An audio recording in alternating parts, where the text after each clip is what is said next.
Excellencies, ladies and gentlemen, we will now hear a recitation from the Holy Quran.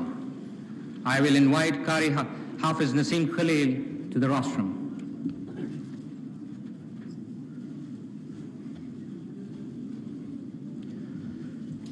أعوذ بالله من الشيطان الرجيم.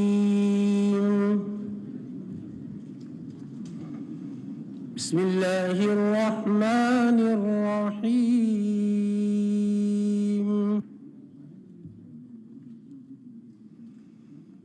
يا أيها الذين آمنوا اتقوا الله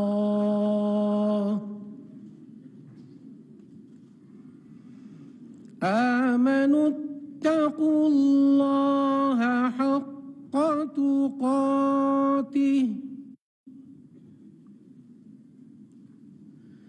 ولا تموتن إلا وأنتم مسلمون.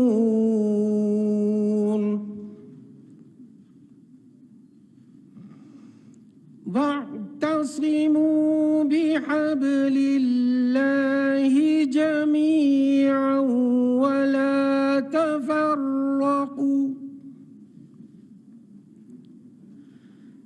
واذكروا نعمة الله عليكم إذ كنتم أعداء فألف بين قلوبكم فأصبحتم بنعمته إخوانا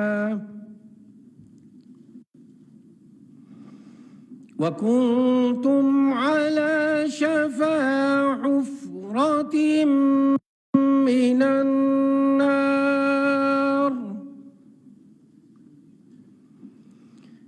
النار فأنقذكم منها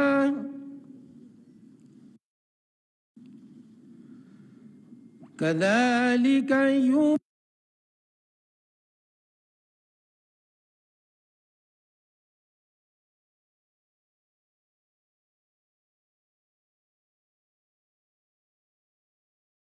يبين الله لكم آياته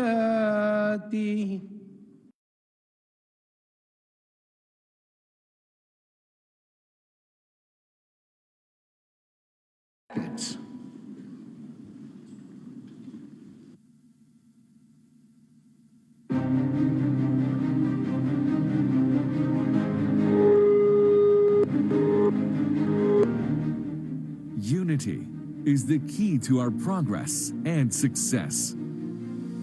The Organization of Islamic Cooperation was established in 1969, and its current membership has expanded to 57 and is today the second largest intergovernmental organization after the United Nations.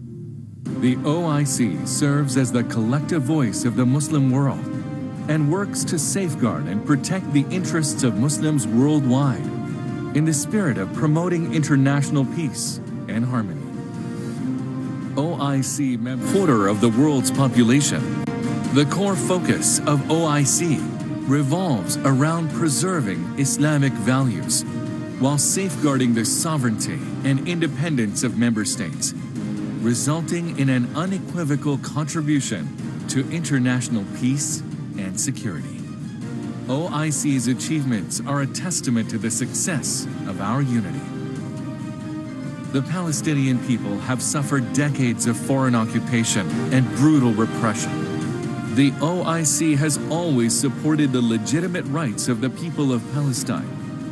Owing to strong support by the OIC, Palestine was admitted to UNESCO as a full member in 2011 and declared an observer state by United Nations in 2012. A contact group on the Jammu and Kashmir conflict was established in 1994, which actively meets alongside OIC ministerial sessions.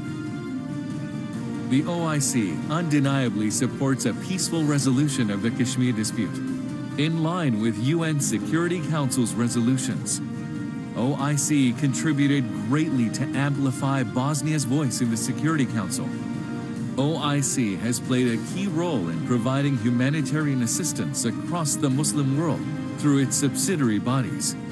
As recently as December 2021, an extraordinary session was convened of OIC Council of Foreign Ministers to address deteriorating humanitarian situation in Afghanistan.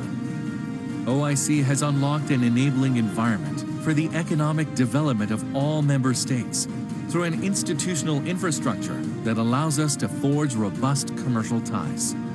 To reiterate Pakistan's commitment towards technology and modernity, the Secretariat for Comstech of the OIC is situated here in Pakistan.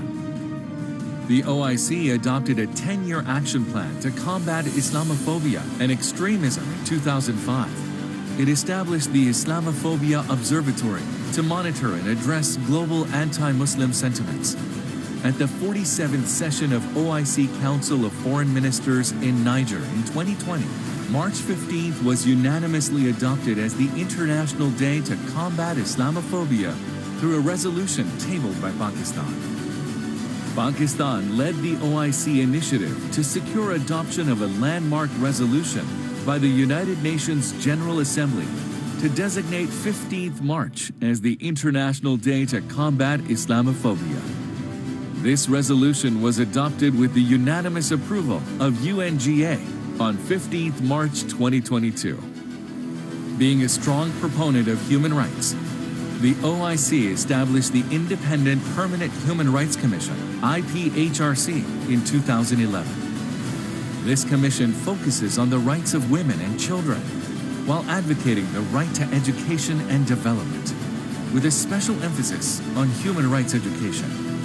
Its goal is to counter Islamophobia and draw global attention to the rights of Muslim minorities. The human rights situation in Palestine is one of its serious concerns. The 8th OIC Ministerial Conference on Women adopted an important resolution on the protection and empowerment of women. Pakistan is one of the founding members of the OIC and has played an active role in the organization since its inception.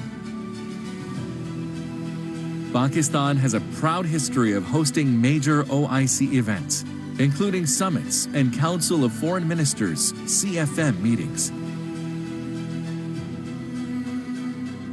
Pakistan's primary focus is on unity, brotherhood, and prosperity of the Muslim Ummah. Pakistan is proud to host the 48th session of the OIC CFM in partnering for unity, justice, and development. We welcome you all to Pakistan. Allahu Akbar.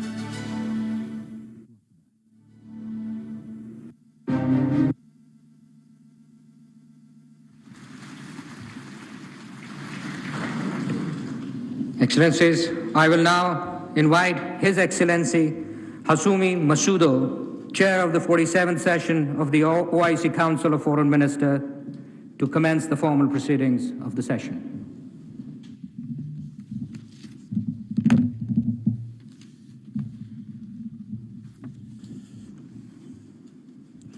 Bismillahirrahmanirrahim. Que la paix et la bénédiction d'Allah soient sur les plus nobles de tous les messagers, le prophète Mohammed, ainsi que sa famille et ses honorables compagnos. Excellences, honorables participants, Assalamu alaikum wa rahmatullahi wa barakatuh.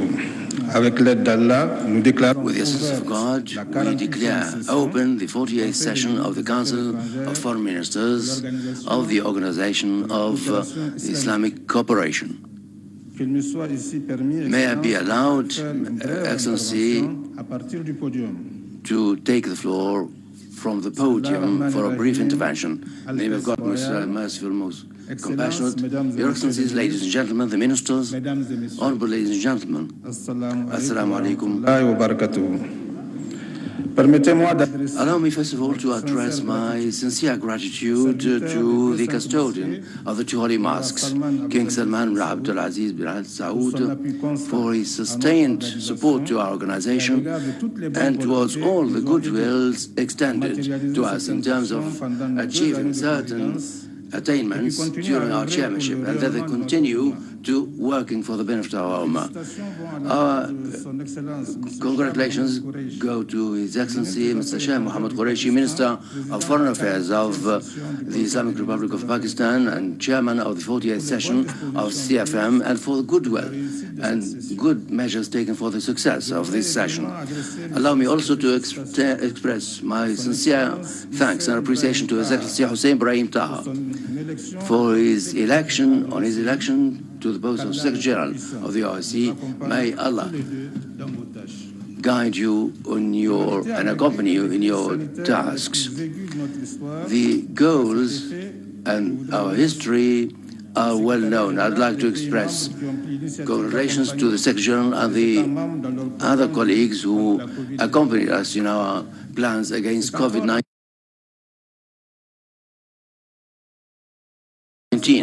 It is within this context that our session, whose theme is establishing a partnership for unity, justice and development.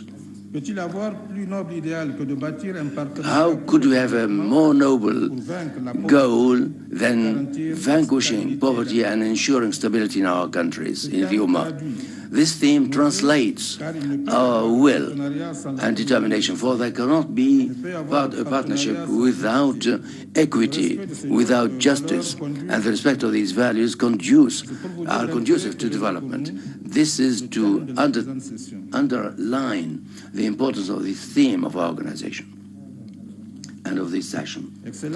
Excellencies, ladies and gentlemen, the ministers, the 47th session of the Council of Foreign Ministers that was held in Niamey under the chairmanship of the Minister of Foreign Affairs and Cooperation, Mr. Gala Kongorong, adopted a number of resolutions, some of which have been translated through activities over the past 2 years of our chairmanship. Our chairmanship has, of course, been marked by the pandemic of COVID-19. Allow me, however, to share a number of these achievements. As a matter of fact, Niger held a number of seminars, both in person and online, that brought together a number of experts. In person, we held seminars on the challenges facing our Ummah in the combat against extremism and fanaticism in Africa, particularly within the youth framework. This has allowed us to exchange with youth views and take necessary measures for the benefit of the youth.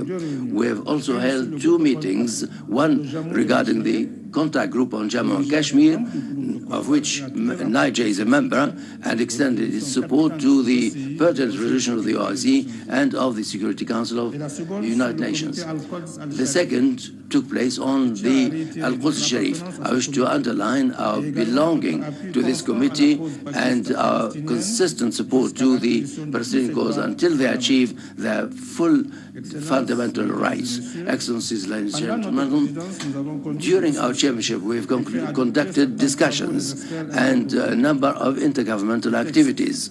The text adopted will be submitted for your consideration. I have in mind the rules of procedure on the meetings of the CFM and draft resolution of 47, draft resolution of rules of procedure for the contact groups, subject of the resolution 4/48, concerning the rules of procedure governing the action of the non-member states of the OIC.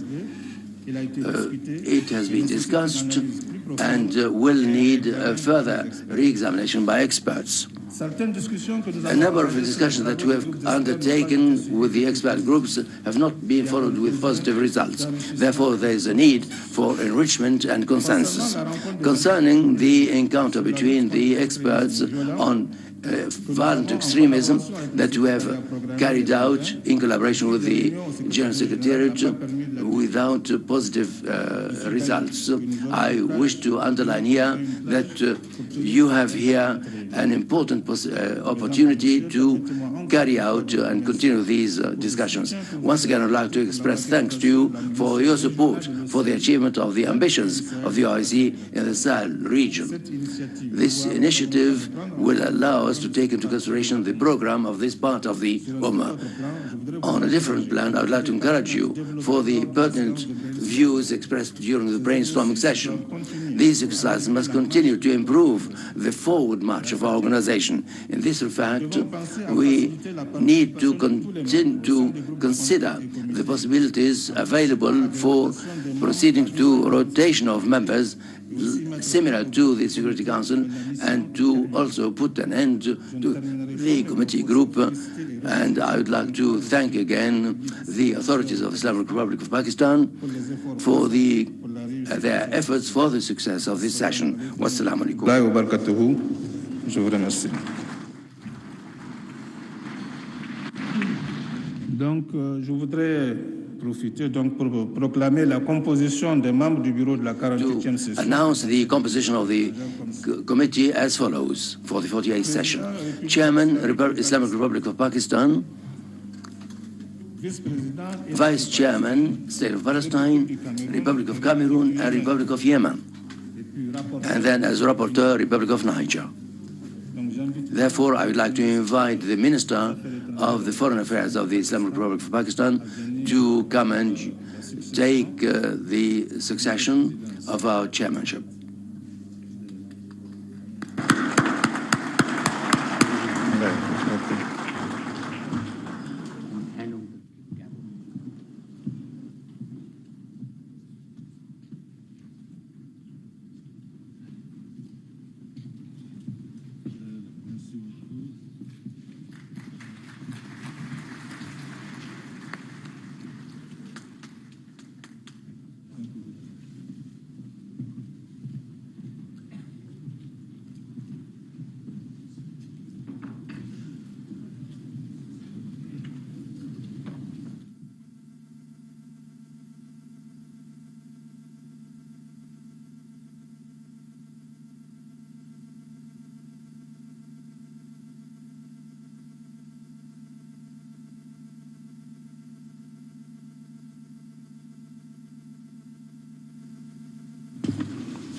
In the name of Allah, the Beneficent, the Merciful.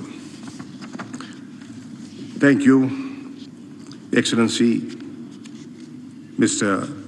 Hosseini Massoumi, Minister for Republic of Niger, for your commendable work as Chair of the 47th session of the Council of Foreign Ministers. It is my privilege, indeed, to steer the proceedings of this august gathering.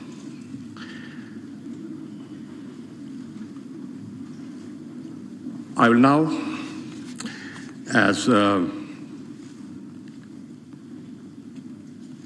Chair, invite I think I have to make the opening statement first. I will now, with your permission, Excellencies, make the opening statement.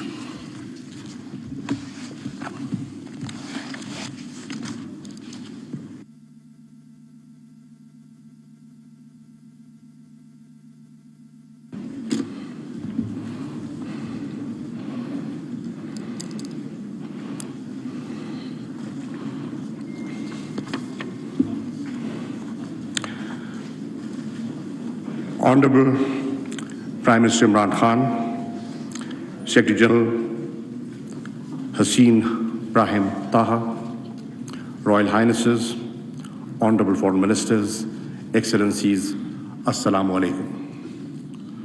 I welcome you all to the 48th session of the OIC Council of Foreign Ministers, themed on unity, justice, and development. It is a matter of pride for us to host this meeting in 2022, which marks the 75th anniversary of Pakistan's independence. We commend the leadership role of the Kingdom of Saudi Arabia as the OIC Summit Chair. We We also express profound gratitude to the OIC General Secretariat for facilitating this important meeting. Let me also express our highest appreciation to the government of Niger for hosting the last CFM and leading the organization during the past year. Distinguished delegates, I am confident that our work during the next 2 days will be guided by the eternal Islamic values of amity and brotherhood, as embodied in the Quran and the teachings of the Holy Prophet, peace be upon him. The OIC is the collective voice of nearly 2 billion Muslims. It is a bridge among Muslim nations and between the Muslim world and the international community. Promoting solidarity and cooperation within the Muslim Ummah is one of the central pillars of Pakistan's foreign policy. As chair of the OIC CFM during 22-23, Pakistan's overarching goal shall be to solidify this bridging role further. Distinguished delegates, I want to take this opportunity to reflect on some of our collective recent achievements. Indeed, a consequence of our partnership for unity, justice, and development, the very theme of the OIC CFM. We met in this hall last December, uniting within an exceptionally short span of time for the extraordinary session of the CFM on Afghanistan. Together, we made some historic and concrete decisions. We agreed to establish the OIC Humanitarian Trust Fund. We appointed a special envoy of the OIC Secretary General. We launched an Afghanistan food security program. We strengthened OIC's presence in Afghanistan by reinforcing the OIC mission in Kabul. These actions that we took continue to go a long way with helping our Muslim brothers and sisters in Afghanistan in their greatest time of need. Also, you will recall, at the last OIC CFM in Niamey, we came together to call for an International Day to combat Islamophobia. Today, I'm proud to stand before you with the Muslim Ummah, welcoming the recent designation of 15th March as the International Day to combat Islamophobia by the UN General Assembly. The International Day to combat Islamophobia was designated such owing to our unity as the OIC. Pakistan is gratified to have played its role in garnering consensus on this important issue. Through the observance of this day, the OIC will enhance greater global awareness of Islamophobia and advance solutions through collective action. Further, while recounting our achievements, I also want to touch upon the tremendous work being done by our collective platforms. COMSTEC has been instrumental in enhancing cooperation and coordination in scientific and technological fields, including through partnerships, capacity building, and joint research programs. It is playing a leading role in the implementation of OIC Science and IT Agenda 2026. Pakistan is pleased to host the COMSTEC headquarters in Islamabad. Since its inception, Islamic Development Bank has to date mobilized $65 billion for investment and development assistance aid.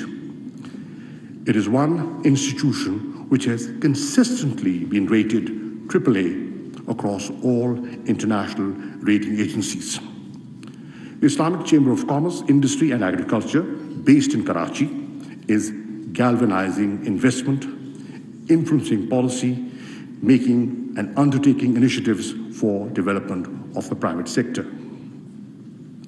I mention some of these achievements to you all here today, not to blow our own trumpets, but rather for these to serve as a blueprint for constructive and tangible action and as an impetus for collective action moving forward. Distinguished delegates, we are witnessing unprecedented turbulence at the global level. Conflict in Ukraine, which has rekindled East-West tensions, threatens international peace and security. A new and destabilizing global arms race is underway.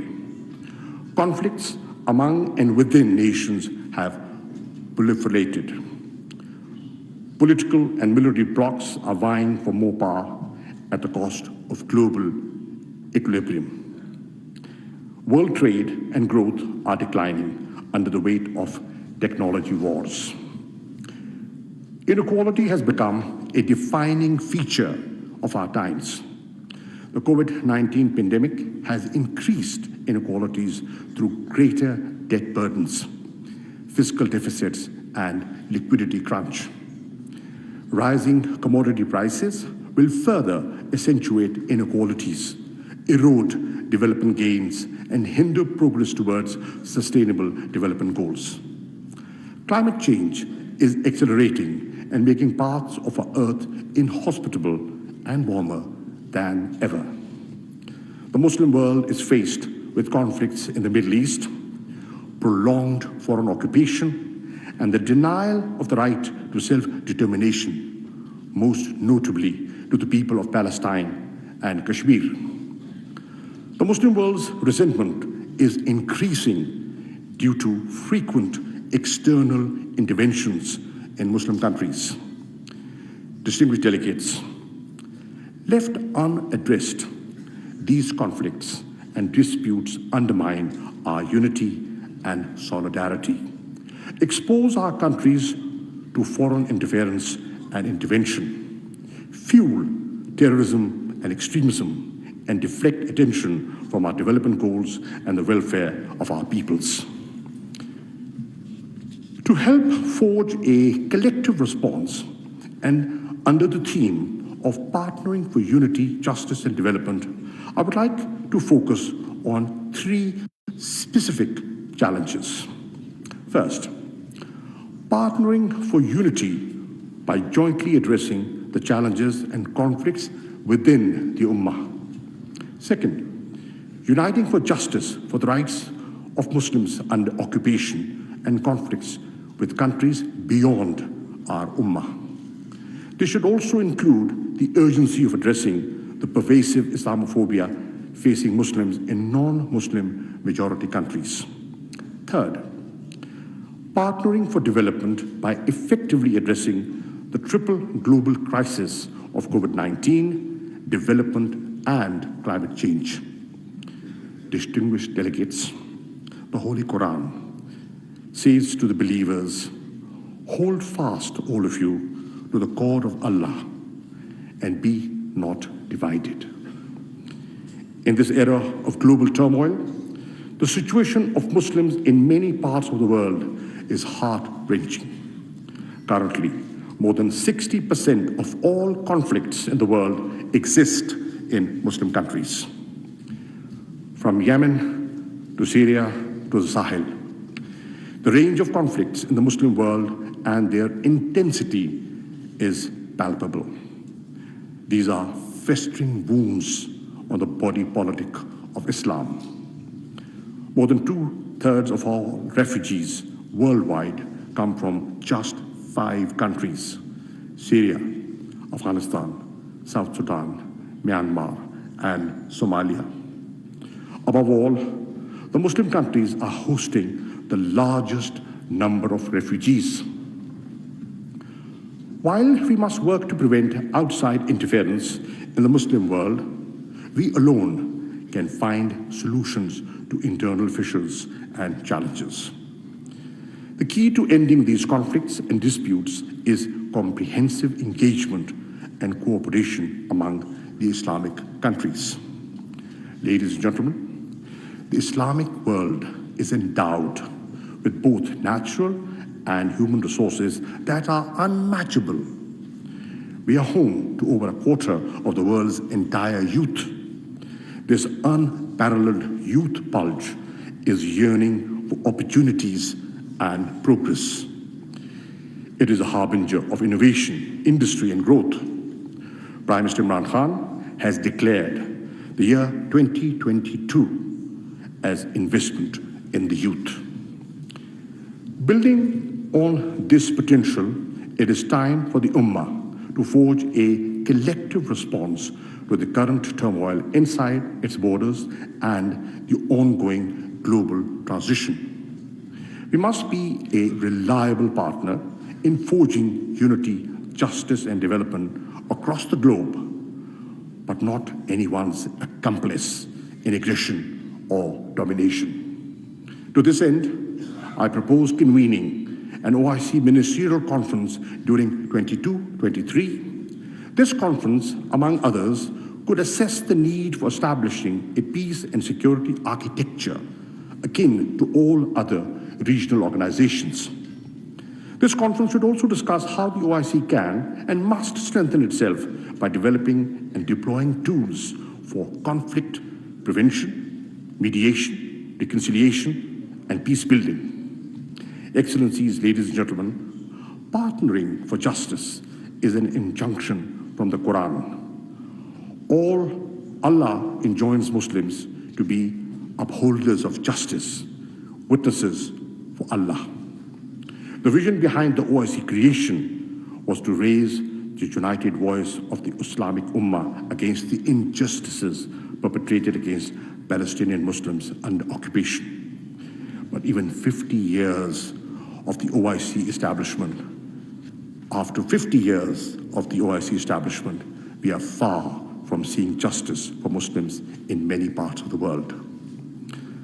The Muslims of Palestine and the Indian illegally occupied Jammu and Kashmir are still reeling under subjugation. For the last 7 decades, they have struggled to achieve their inalienable right to self-determination.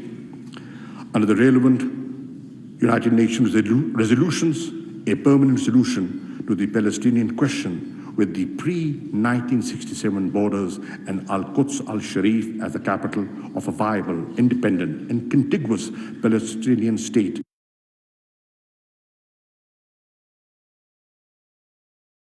is essential. Similarly, Kashmir continues to bleed. The threat of genocide is most imminent in the Indian illegally occupied Jammu and Kashmir. The RSS BJP Hindutva-inspired government in India has unleashed a reign of terror by an occupation force of 900,000 in IIOJK since the 5th of August 2019. Akin to the situation in Palestine, this is accompanied by illegal efforts to change the demographic structure of the occupied territory and transform it into a Muslim minority region. This is a clear violation of international law, particularly the 4th Geneva Convention. Indian actions violate the resolutions of the UN Security Council and the OIC on Jammu and Kashmir. The illegal acts increased the threat of a conflict between India and Pakistan. Kashmiris are looking towards their Muslim brothers and sisters for support.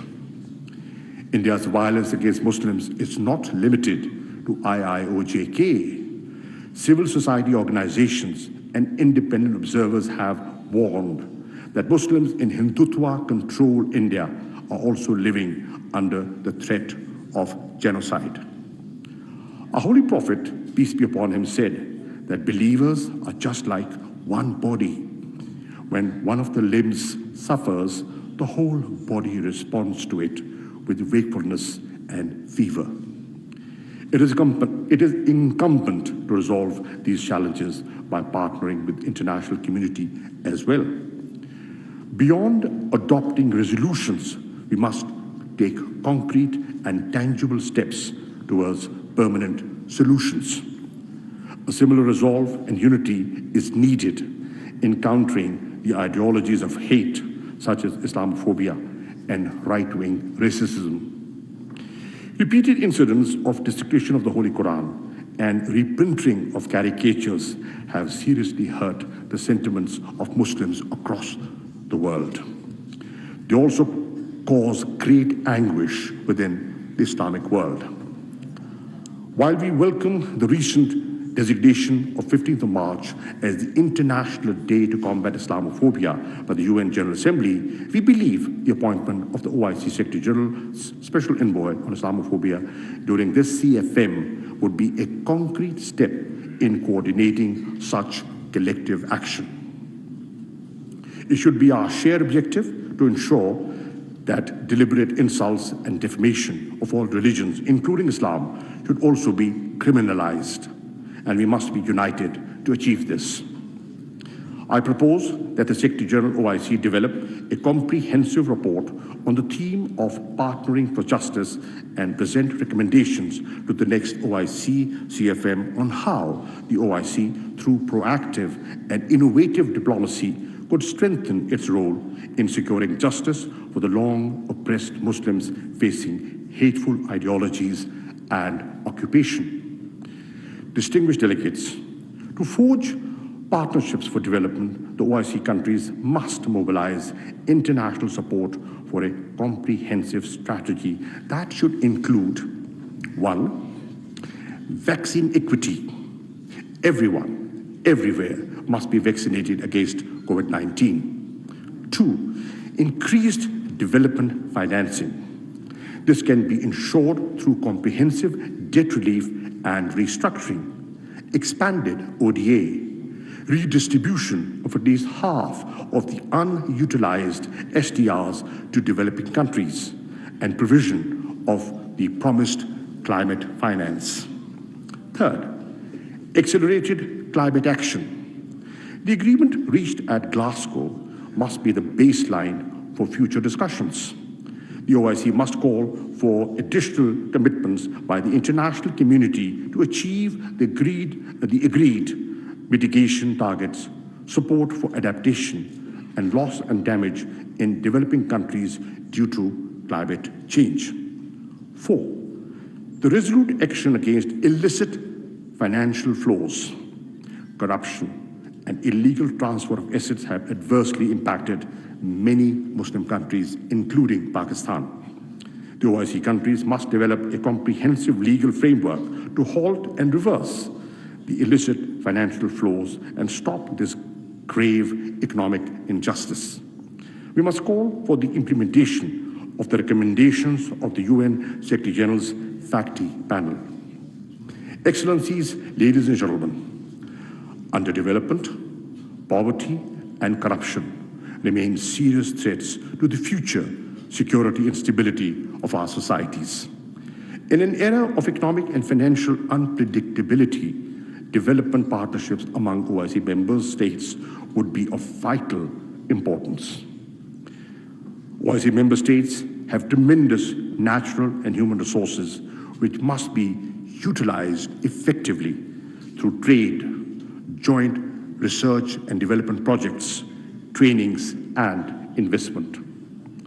To promote research and technological innovation in the Muslim world, we need to synergize the Muslim scientific and intellectual pool and fully utilize the platform of COMSTEC to achieve the OIC STI Agenda 2026. We also need to take advantage of a preferential system of trading among the OIC member states. In this regard, the framework agreement needs to be ratified expeditiously by OIC. We should also come together and build convergences on removing international barriers to development. Our common ground on the need to reform the global economic architecture will strengthen the voices calling to make it equitable. Distinguished delegates, before I conclude, I would like to draw your attention to the situation in Afghanistan. While the progress we made at the extraordinary session of the CFM on Afghanistan was timely, we need to build on them. Addressing the humanitarian crisis in Afghanistan and preventing a collapse of the Afghan economy must remain our top priorities. In doing so, we must encourage and support the efforts of the Afghan authorities to eliminate Daesh. Effective strategies are also needed to deal with other terrorist groups in Afghanistan like TTP, ETIM, IMU, and Al-Qaeda. We must guard against spoilers that wish to continue destabilizing Afghanistan and using its territory to promote terrorism. A peaceful, stable, inclusive, prosperous, and connected Afghanistan is in the best interests of us all. Ladies and gentlemen, the time has come for OIC to strengthen and equip itself to address contemporary challenges and conflicts confronting the Muslim Ummah. Pakistan stands ready to play its part as a bridge builder in promoting regional and OIC-driven solutions to these conflicts and disputes. With the hope and prayer for true OIC unity,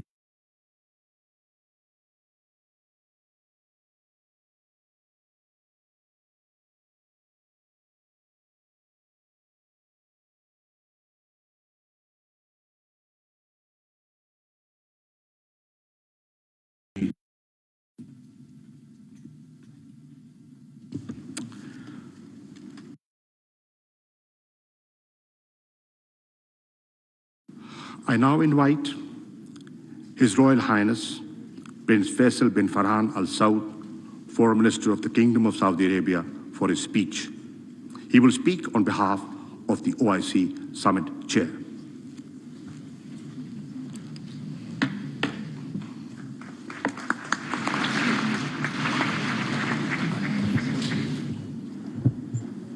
شكرا سيد الرئيس. بسم الله الرحمن الرحيم، والصلاة والسلام على أشرف الأنبياء والمرسلين. دولة السيد عمران خان رئيس وزراء جمهورية باكستان الإسلامية، معالي السيد شاه محمود قريشي وزير خارجية جمهورية باكستان الإسلامية، معالي الأمين العام Foreign Minister of the Islamic Republic of Pakistan, the Secretary General of the OIC, dear participants, I wish to express my thanks for the Islamic Republic of Pakistan for the lavish hospitality accorded to us. I wish them full success in the chairmanship of the current session. I wish to seize this opportunity to congratulate the Islamic Republic of Pakistan and its people for the 75th commemoration of the independence of the Islamic Republic of Pakistan, and we wish them more prosperity and success. I wish to extend my thanks to the Republic of Niger for its chairmanship of the 48th session of the Council of Foreign Ministers in spite of COVID-19, and I congratulate them for the achievements made by the Islamic Republic of Pakistan in adopting a day to fight against Islamophobia.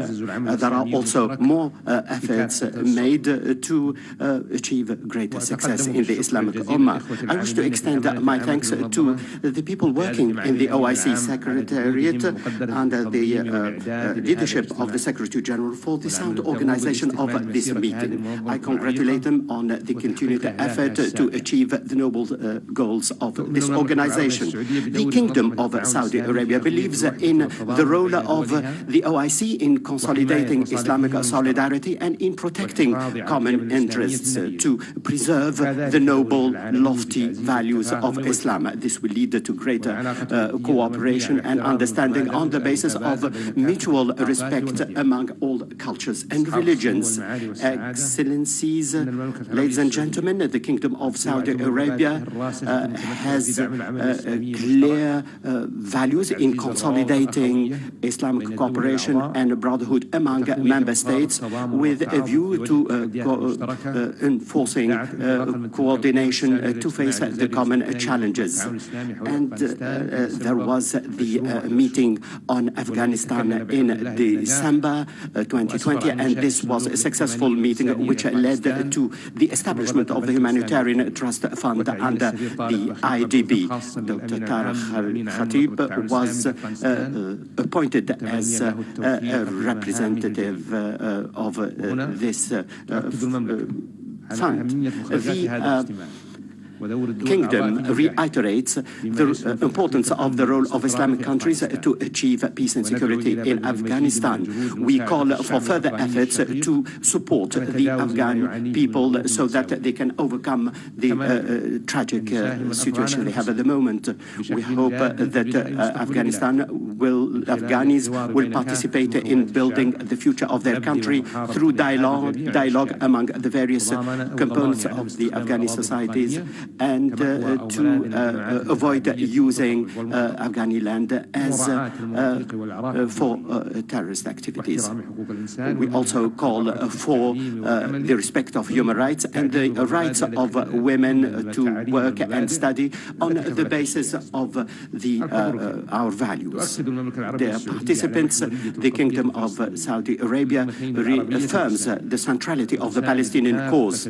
It supports all the international efforts at reviving the peace process among the conflicting parties and the return to direct negotiations to settle all the standing issues between the two parties. We reaffirm our support to the Palestinian people in order to achieve a lasting peaceful settlement of the Palestinian cause with the establishment of an independent Palestinian state and in line with international resolutions. Ladies and gentlemen, the continued escalation by the Houthi group reflects the rejection of political settlement. The Kingdom of Saudi Arabia calls for the implementation of the UN resolutions to neutralize the negative impact of Houthi groups and to stop importing arms in Yemen. This is a threat to the region.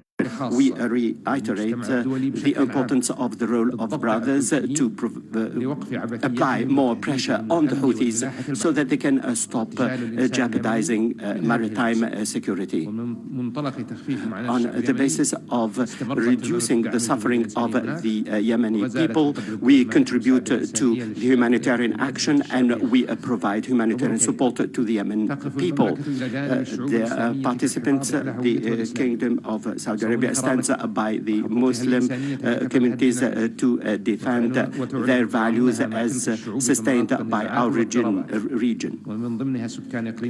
We also provide support to the people of Jammu Kashmir. We also support the efforts made by the international community to reach a just solution to the Jammu Kashmir issue.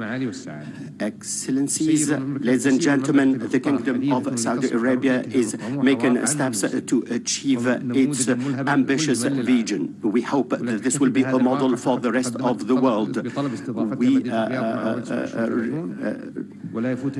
I would like to seize this opportunity to extend my thanks who have accepted to support the event in our country, and this will promote our values. We reiterate our support for the efforts made by this organization. We believe that this is the second international organization. It represents the third population of the world. We hope that this meeting will lead to success and will achieve more prosperity for our people. I thank you very much for your attention.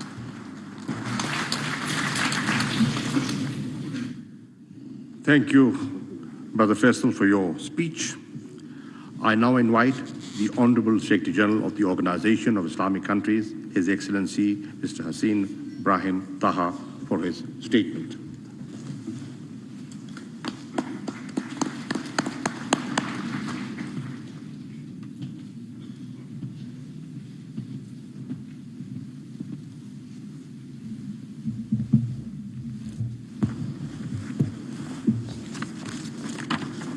بسم الله الرحمن الرحيم وبه نستعين إن شاء الله.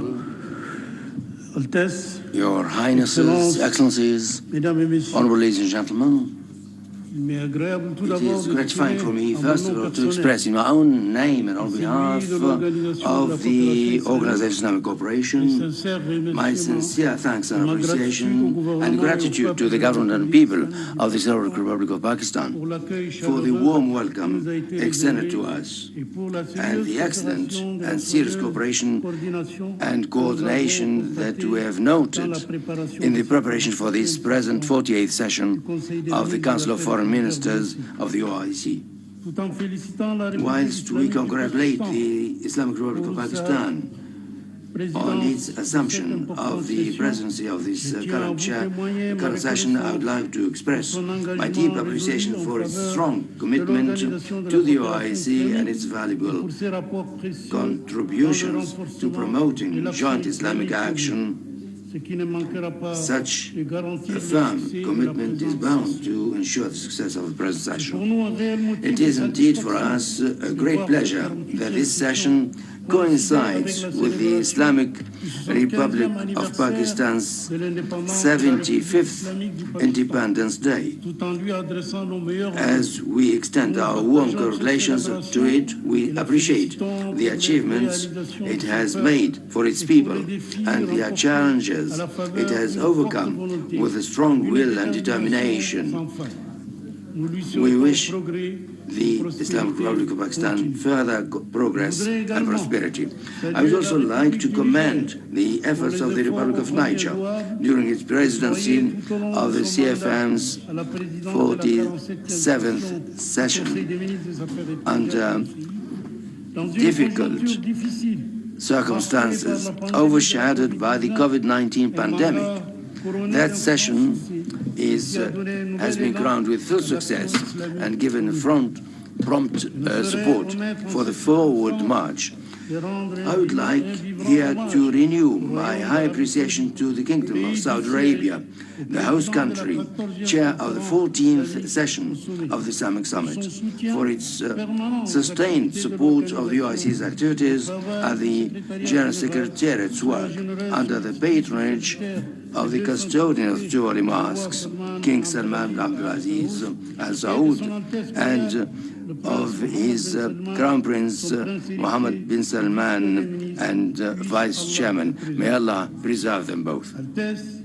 Your Excellencies and Highnesses, ladies and gentlemen, allow me to renew to you and your governments my thanks and appreciation for the support you have given to me while assuming my duties as Secretary of our prestigious General Secretariat of the OIC, and to assure you of my firm commitment to work as per the requirements of the OIC's Charter to defend the issues of the Islamic Ummah and observe the decisions and resolutions adopted by the Islamic Summit and the Council of Foreign Ministers. Your Highnesses, Excellencies, ladies and gentlemen, I would like to welcome the distinguished representatives of the international bodies and regional ones, partners of the OIC.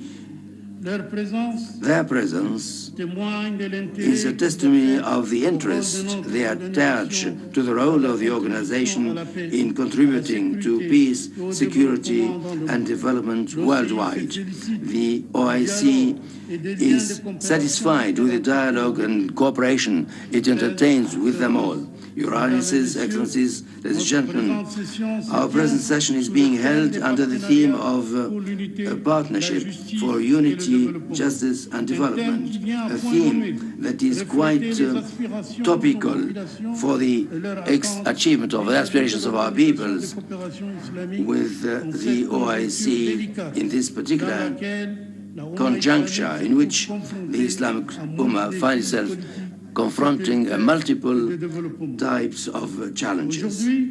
Today, the Palestinian cause, the OIC's central issue, is still facing severe challenges with the persistence of the Israeli occupation policies based on colonial settlement, the Judaization of the city of Al-Quds, and the assault on the holy sites, especially the blessed Al-Aqsa Mosque. In addition to the continued murders, confiscation of lands, house demolition, arbitrary arrests, racial discrimination, apartheid, and ethnic cleansing against the Palestinian people. These illegal practices constitute a flagrant violation of the relevant international law, covenants, and resolutions. The perpetuation of these Israeli crimes and attacks against the Palestinian people, their land and their sanctities, makes it imperative for us to strengthen the spirit of solidarity and joint Islamic action and realize the political will through diplomatic efforts in international fora in support of the rights of the Palestinian people and confronting attempts to change the historical and legal status of the city of Al-Quds al-Sharif with firmness in implementation of the relevant resolutions adopted by the successive summit and CFM resolutions. The issue of Jammu and Kashmir is also a just cause that has not found a solution for such a long time. And we oppose the illegal actions by India on August 5th, 2019 to change the internationally disputed status of Indian-occupied Jammu and Kashmir.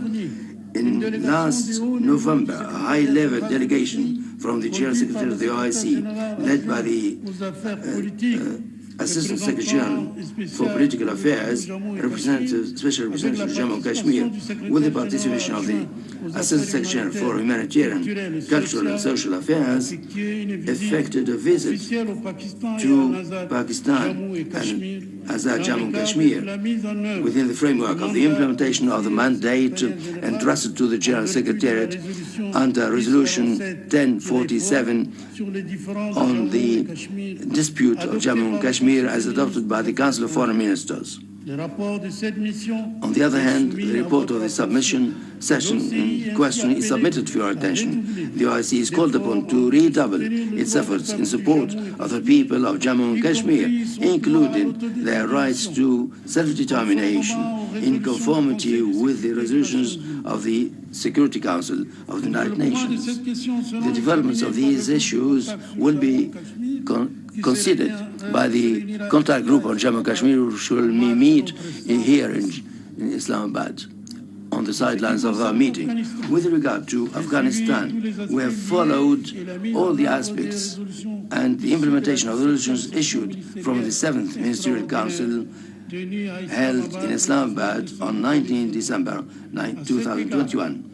In Islamabad, in this regard, I've assigned my special envoy to Afghanistan directives to cooperate with the Islamic Development Bank that has graciously prepared the legal framework and the legal fund as established by the CFM. The fund will be officially launched on the margin of this present session. On the other hand, I have dispatched my special envoy to Afghanistan, and he has held broad discussions with the ministers in Kabul concerning the efforts of the organization in the humanitarian, political, and economic field. I submit to your kind attention a special report on the progress achieved in the implementation of the resolution on the humanitarian situation in Afghanistan on the aspects linked to this first visit.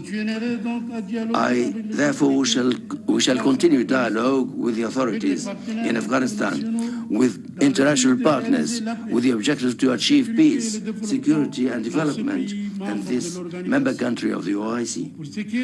With regard to the aggression of the Republic of Armenia against the Republic of Azerbaijan, and a meeting and an agreement was held on November 2020 and put an end to the aggressions.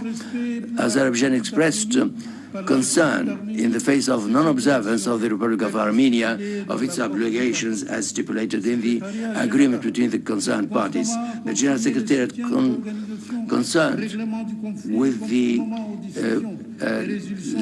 delayed settlement of the conflicts and under the CFM and the International Council will continue its interest of this issue. Excellencies, honorable ladies and gentlemen, the situation in Yemen still causes deep concern for our organization, which has committed itself to support Yemen's unity, sovereignty, and independence and territorial integrity, alleviating the human suffering and the conflict on the basis of international law, namely the initiative of the Gulf states and the executive mechanisms and the conclusion of the Conference of National Dialogue in Yemen and the resolutions of international legality, especially the Resolution 2216/2015 of the United Nations Security Council. In this context, the General Secretariat of the OIC salutes and hails the idea that the General Secretariat hails the initiative announced by the Ministerial Council of the Gulf States to organize Yemeni consultations at the Saudi capital in Riyadh at the end of the present month. An initiative that will make it possible to fill the gap between the Yemeni brothers and to engage in an action to stop the blood selling,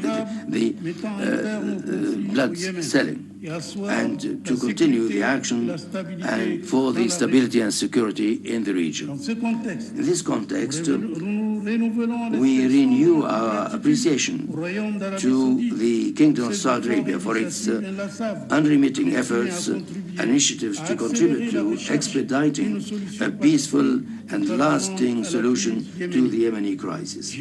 I also reiterate the thanks and appreciation to the Kingdom of Saudi Arabia and the Emirates for their solidarity with our organization in the face of the condemned attacks by the Houthi militants against civilians and civilian targets. Over the past period, developments in Libya, in Sudan and Somalia have been subject of continued consideration of the General Secretariat, which encouraged all parties concerned to adopt dialogue, and we today encourage them to redouble their efforts to overcome differences and lay the basis for stability and peace, for development, and to ensure that the interest of their peoples prevails. With regard to Syria, the General Secretariat continues supporting the efforts of the United Nations to achieve a peaceful solution to the crisis in conformity with the Declaration of Geneva and the resolution of the Security Council. With regard to Iraq, the convening in October 2021 of the anticipated early elections represent a positive element that we have registered and that we hail. As you all know, the political and security challenges and developments faced by the Sahel countries, Burkina Faso, Mali and Niger, and the Lake Chad Basin, Cameroon, Chad, Niger and Nigeria, as well as Central Republic of Africa, Mozambique and Guinea, reflects an important interest for the OIC. We underline the need to increase efforts to achieve peace and stability in these regions, and we call on the member states and the OIC institutions, as well as international partners, to help these regions to face up to the challenges confronting them. It is within this framework, to give a new launch for our organization in Africa, including in the Lake Chad and Africa, that I paid a visit in the current month to Chad, Cameroon, Niger, and Senegal. And I had an opportunity to discuss with the leaders in those countries regarding these issues and ways and means to strengthen the OIC support to those countries. On the other hand, the delegations, high-level delegations from the OIC General Secretariat, led by the Assistant Secretary for Political Affairs, Dr. Dubey, paid a visit to Abuja to hold discussions with the leaders of the Commission of the OCDAO on ways and means to strengthen cooperation and coordination of efforts so as to contribute to peace, security, and development in the region. Strengthening the positive role of organization in Africa requires as well the designation of special envoy. To this effect, I recommend to your August Council to designate Dr. Nasiru Baku Arifari, former Minister of Foreign Affairs of Benin, as special envoy of the OIC General Secretariat for Africa, and I hope that he will benefit of your support. Your Highnesses, Excellencies, ladies and gentlemen, the Republic of Bosnia is facing a preoccupying situation due to certain Serb parties and to their involvement and offensive, and this requires support for Bosnia-Herzegovina to help it preserve its territorial unity, its stability and sovereignty and prosperity. Our organization expresses as well its full support to the efforts in favor of a global and just resolution to the Cypriot issue, and its support with the Turkish Cypriot Muslims in conformity with the permanent resolutions of the OIC. Highnesses, Excellencies, ladies and gentlemen, the well-being and defense of the human rights of Muslim communities in the non-member states in conformity with the principles and objectives as included in the Charter of the organization form a priority also in our action.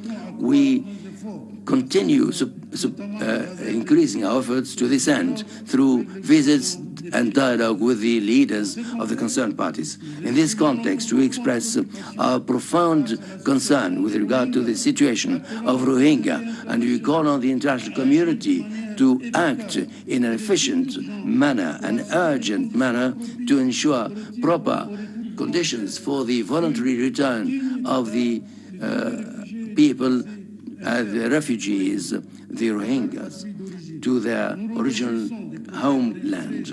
We register our support for judicial action with the International Court of Justice for the recovering of listenings in support of the Rohingyas to put an end to all the forms of violence against them. I should like on this occasion to pay a special tribute to Gambia, to the Republic of Gambia, for their front-land role in support of the affairs, and the meeting of the committee today against the violation of human rights against the Rohingyas would allow us to find a solution and to face up to the offensive in this regard. Honorable participants, according to the official reports of the Observatory of Islamophobia in the OIC, the reputation of the Muslim community in a number of countries is subject to defamation at a time when action is increasing against Muslims due to the rise of extreme right. All Islamic states are called upon to act together against such a situation and take necessary measures to fight against racist and xenophobic actions at all levels and to establish pillars of security and peace. In this regard, we dare rely on the member states to act together with the General Secretariat against Islamophobia. On the other hand, we need to collaborate with all the members of the international community to combat this phenomenon. It is with satisfaction that we have welcomed the adoption in 15th March by the General Assembly of the United Nations of a resolution designating the 15th of March of each year as International Day of the fight against Islamophobia. We express the hope that it will contribute to favor a dialogue at the international level of a culture of tolerance and peace. Our fight against terrorism is also an absolute priority for our organization. In order to face up to this phenomenon, we have established a multidimensional strategy on the basis of international law and the Convention of the OIC on Anti-Terrorism Act, including the question, one of the issues to which we attach special attention. I would like to draw attention to strengthening cooperation between the member states in culture and civilization. This is a subject of consultations that the General Secretariat is undertaking with the member states and international and regional bodies that partners in this field. And this is the object of active action in this regard. I would like to avail of the opportunity to congratulate the UAE for having hosted the exhibition 2022, which has been the subject of consistent cooperation between the member states. Your Highnesses, Excellencies, ladies and gentlemen, in the field of social development and protection of values and regarding the institution of marriage and family, the General Secretariat is getting ready to convene other meetings of experts to achieve the discussion of the project of Convention of the OIC on the rights of children in Islam, a project that was elaborated with the Permanent Commission and Independent Commission of Human Rights, IPHCR. With regard to the freedom of women and empowering women, I would like to hail the Republic of the Arab Republic of Egypt, the host country of the Organization for the Rights of Women, for having allocated a special building to headquarter to host the organization. At the level of the capacity building of youth, I would like to pay special tribute to the Kingdom of Saudi Arabia for having decided to welcome and host the 5th session of Islamic Conference of Ministers of Youth and Sports that was regrettably delayed due to the COVID-19. This General Secretariat continues its coordination with the Saudi authorities with regard to set a special date for the said conference. In terms of the media, the organization have sped up its investments in new media to enlighten the member states and the public international public opinion regarding the vital issues for the Islamic Ummah and for the Muslim communities in non-member states, as well as to educate the world about its projects and efforts in support of the least developed countries to face up to the propagation of the coronavirus pandemic. In the humanitarian field, the OIC General Secretariat services have been developed further over the past few years in collaboration with the international bodies. In this regard, I would like to thank all the member states and institutions of the OIC that have contributed to supporting humanitarian action of our organization, particularly the Islamic Solidarity Fund and the humanitarian partners, for most of which I would like to quote the King Salman Center for Humanitarian Action. The General Secretariat has put in enormous efforts to help the member states, the least developed countries, to face up to the pandemic of the coronavirus, to adopted multiple initiatives in this regard, including the opening of a special fund for the reception of accounts of contributions in support of the World Health Organization. In this regard, the Kingdom of Saudi Arabia has made a 20 million real donation in support of this fund for the acquisition of vaccines in coordination with the Salman Center for Humanitarian Action. I wish to avail of the occasion to launch an appeal to the member states to contribute further to this account to finance the purchase of vaccines for the benefit of the least developed countries in the OIC. Your Highnesses, Excellencies, ladies and gentlemen, 2 years have passed by, and we have not yet been able to get out of the COVID pandemic. Due to this pandemic, measures taken during this period, our countries have faced economic difficulties and a drop of exportations of tourist activities. Based on this fact, the post-corona action occupies a special place in our action.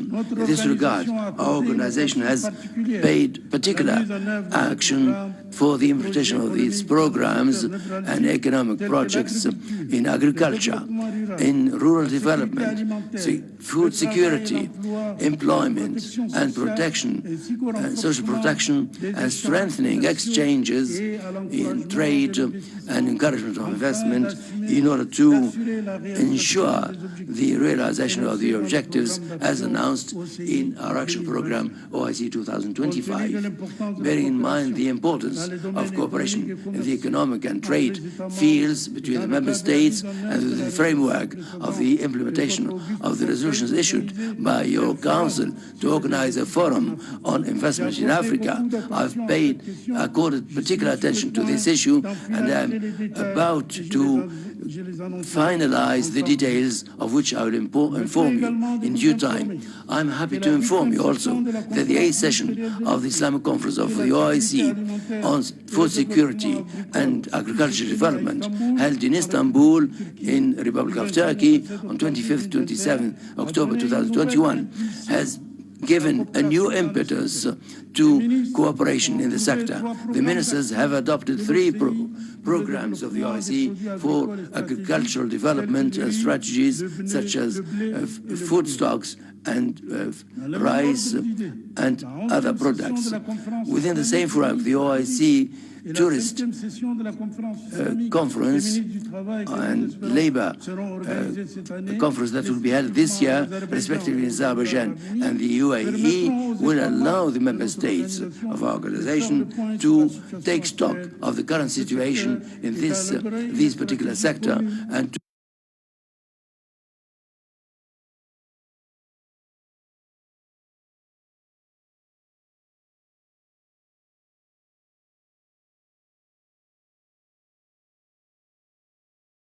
to elaborate a common strategy such as to enable us to face up to the challenges and alleviate the adverse effects of the coronavirus on the sectors of tourism and labor.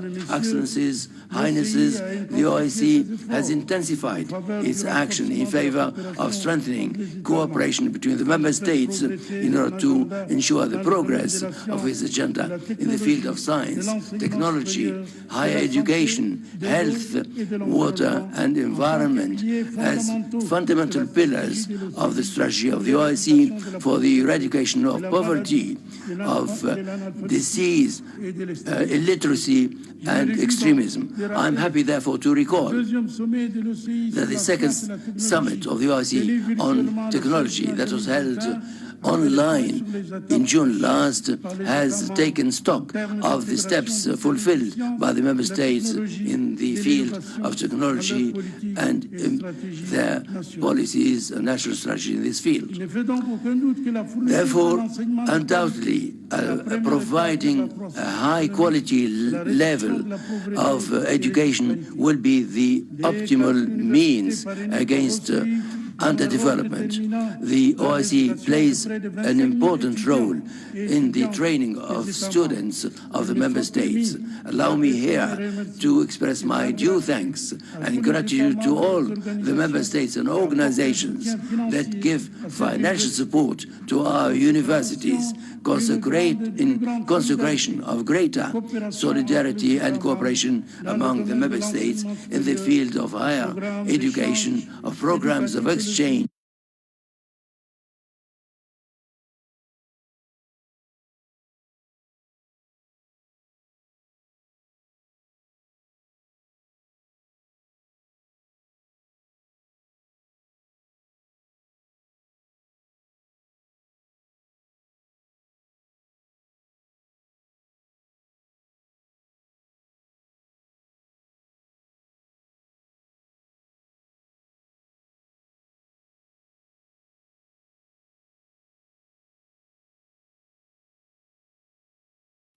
In the member states to provide larger numbers of scholarships for the students, particularly in the least developed countries.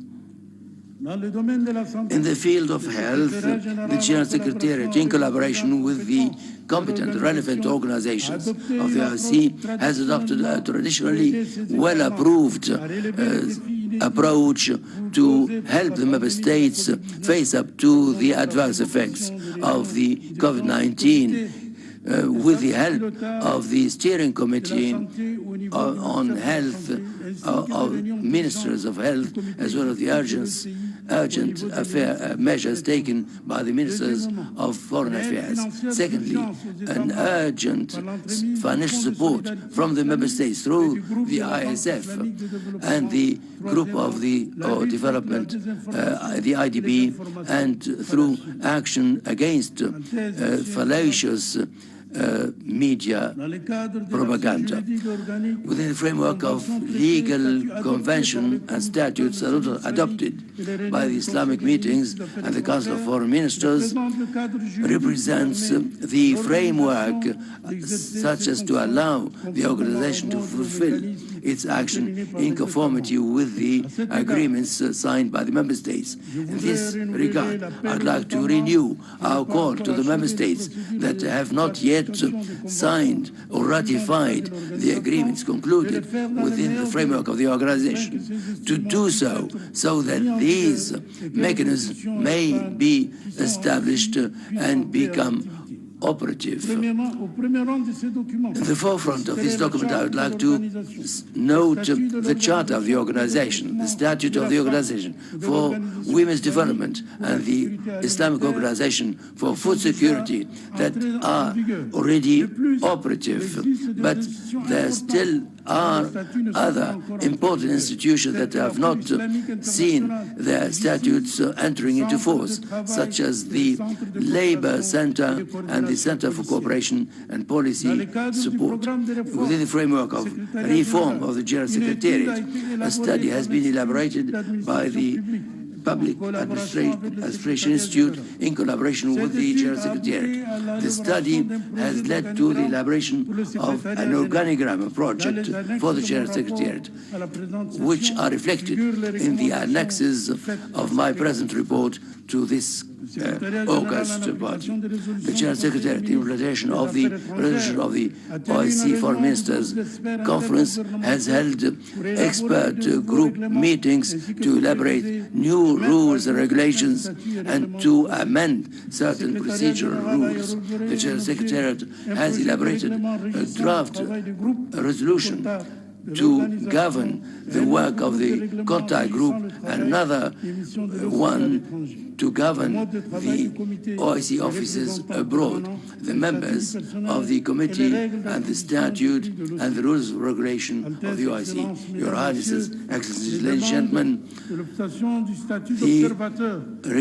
the applications for observer status and consultative status are increasing day by day, with the increasing number of requests submitted by the General Secretary, received by the General Secretary from non-member states and international organizations and humanitarian organizations. We are gratified of this interest of these members, and I express the hope that I will have your support to find the appropriate formula for the granting of observer and consultative status for the applications where the requests are submitted by parties that meet the conditions in conformity with the mandate submitted to us by the 47th session and the Council of Foreign Ministers. The Program for Action 2025, as adopted by the former Council, constitutes an optimal framework that brings together the objectives and the activities on vital fields for the Member States. Concerted efforts must be put in by all to implement effectively the said program. The program's action must be finalized this year. I invite the Member States to kindly submit to CESRIC as soon as possible the statistical necessary data to fulfill this important exercise that will enable us to evaluate the progress of the implementation of the action program for achieving the various objectives that I've just enumerated and to increase the capacity of the organization to face up to the challenges and help us move forward for the implementation of the necessary reforms of our organization and the various organs with the support and commitment of the Member States. We also rely on your financial support to the organization and its various organs so that they may implement and ensure the follow-up of all plans and programs as approved by your Highnesses. We are confident that strengthening the role of the organization will support our common action and consecrate the spirit of solidarity between our Member States. The General Secretary continues its efforts with the competent authorities in the Kingdom of Saudi Arabia for the implementation of rules and procedures of the arrears of certain Member States, for which the government of the Kingdom of Saudi Arabia has taken the initiative to settle their arrears within the OIC, within the framework of this continued assistance to the organization. These arrears represent an obstacle that prevents the organization from fulfilling its duties. These urgent commitments will be covered thanks to these donations, and we call for further support from the Member States and the IDB. I wish to underline that the General Secretariat, within the framework of the implementation of recommendations of the Permanent Finance Committee, will work in consultation with the Chairman of the Permanent Finance Committee and Chairman of the Control Office to implement the rules and regulations and the recommendations, and we are actually looking into all the various items to prepare for the budget in a manner that takes into consideration the opening of the budgetary exercise in January and its closure in December in conformity with the rules, regulations and procedures of the Permanent Finance Committee, CPR, as well as the rules and procedure of the Finance Control Organ. In this context, the General Secretary will spare no efforts to implement the recommendations of the Finance Control Organ issued by the 42nd session to strengthen transparency of the financial action. I should like to underline a proper and equitable geographic representation in the candidacies for posts. We call for efforts to recruit larger representatives of Member States that are underrepresented to ensure an equitable geographical representation within the General Secretariat and subsidiary organs. Your Highnesses, ladies and gentlemen, the world scene is subject to grave developments due to the Russian-Ukrainian crisis. This crisis could possibly adversely affect the development of our countries, including other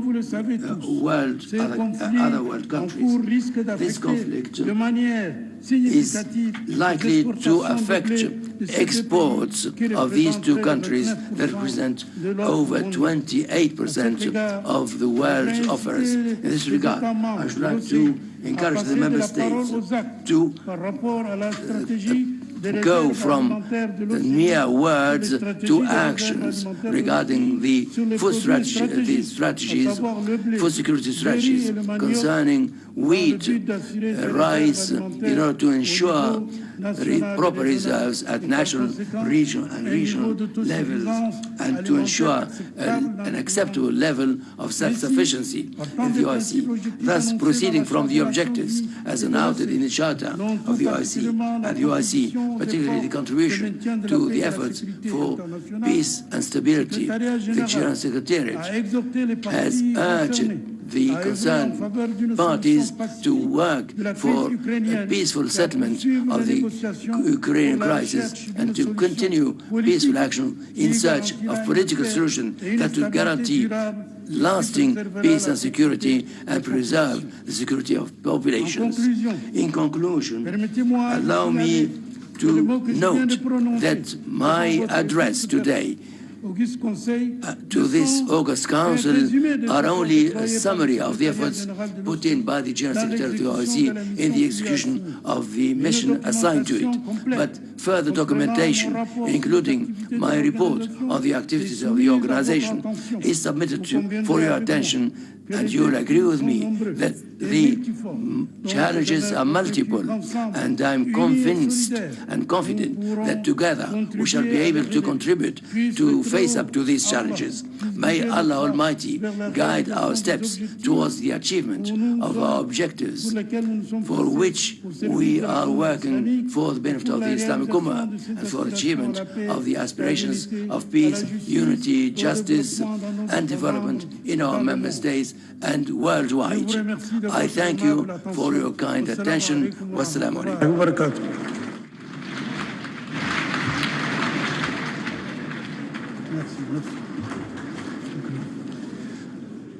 Thank you, Mr. Secretary General, for your valuable remarks. Excellencies, ladies and gentlemen, we will now hear a video message from the United Nations Secretary General, Antonio Guterres.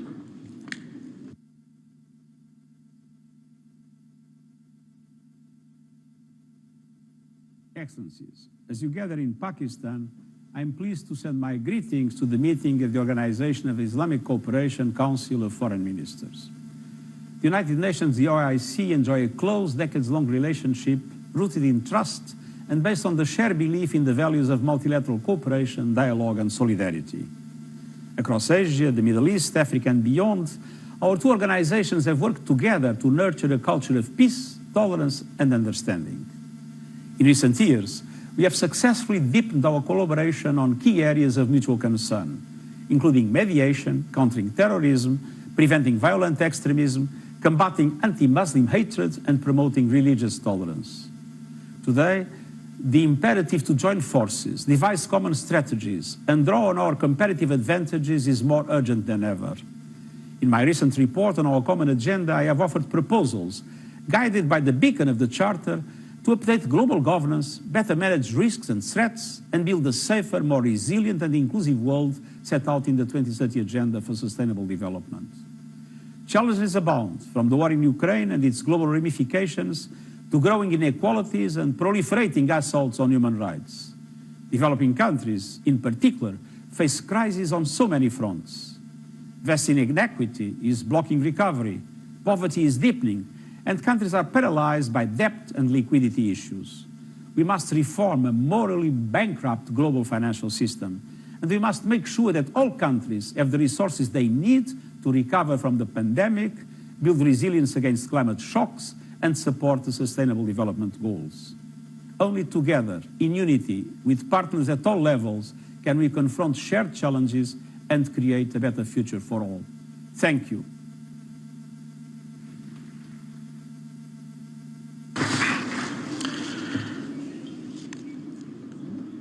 I now request His Excellency Mr. Muhtar Tilberdi, Deputy Prime Minister and Foreign Minister of the Republic of Kazakhstan, to deliver a statement. He will be speaking on behalf of the Asia Group of the OIC member states.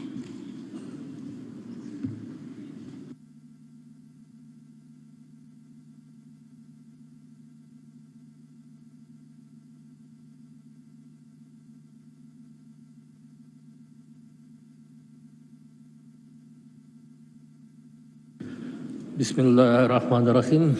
Honorable Minister Imran Khan, the Prime Minister of the Islamic Republic of Pakistan, distinguished Mr. Shah Mahmood Qureshi, the Minister of Foreign Affairs of the Islamic Republic of Pakistan, distinguished Mr. Hussein Ibrahim Taha, Secretary General of OIC, Your Highnesses, Your Excellencies, ladies and gentlemen. Assalamu alaikum wa rahmatullahi wa barakatuh. First of all, on behalf of the Asian Group of the Organization of Islamic Cooperation and on behalf of the delegation of Kazakhstan, allow me to express appreciation to the government of Pakistan for the cordial hospitality and excellent arrangement of today's OIC ministerial meeting, titled Partnership for Unity, Justice and Development. I would like to express special gratitude to the OIC General Secretariat for the preparation of this meeting. I also would like to congratulate the Republic of Niger on the successful completion of chairmanship of the 47th session of the OIC Council of Foreign Ministers. I wish all participants of this meeting a productive work for the prosperity of our Ummah. Dear colleagues, today on global scale, the world is going through a challenging period and undergoing significant changes. Military conflicts, confrontation between the West and the East, the Ukrainian crisis, the consequences of the pandemic, religious intolerance, instability in the financial and commodity markets, all of these have a negative impact on the performance of the global economy and security. We observe the continuation of such trends as multipolarity, economic globalization, informational advancement of society, multiculturalism, and transformation of the system of global governance and world order. The connectivity and interdependence of states is increasing, and we see growing trends of redistribution of the global balance of forces and increasing demand of global community for leadership related to the interest of peaceful and progressive development. Meanwhile, the situation with global and regional security is becoming more and more complicated with each passing day. Challenges and threats are running rampant. The hybrid confrontation is expanding and fake news has become widespread, inciting ethnic, racial, and religious discord, thus even further exacerbating the regional conflicts. These are followed by entrenching traditions of unilateral approaches to addressing international issues, that is, through the use of force.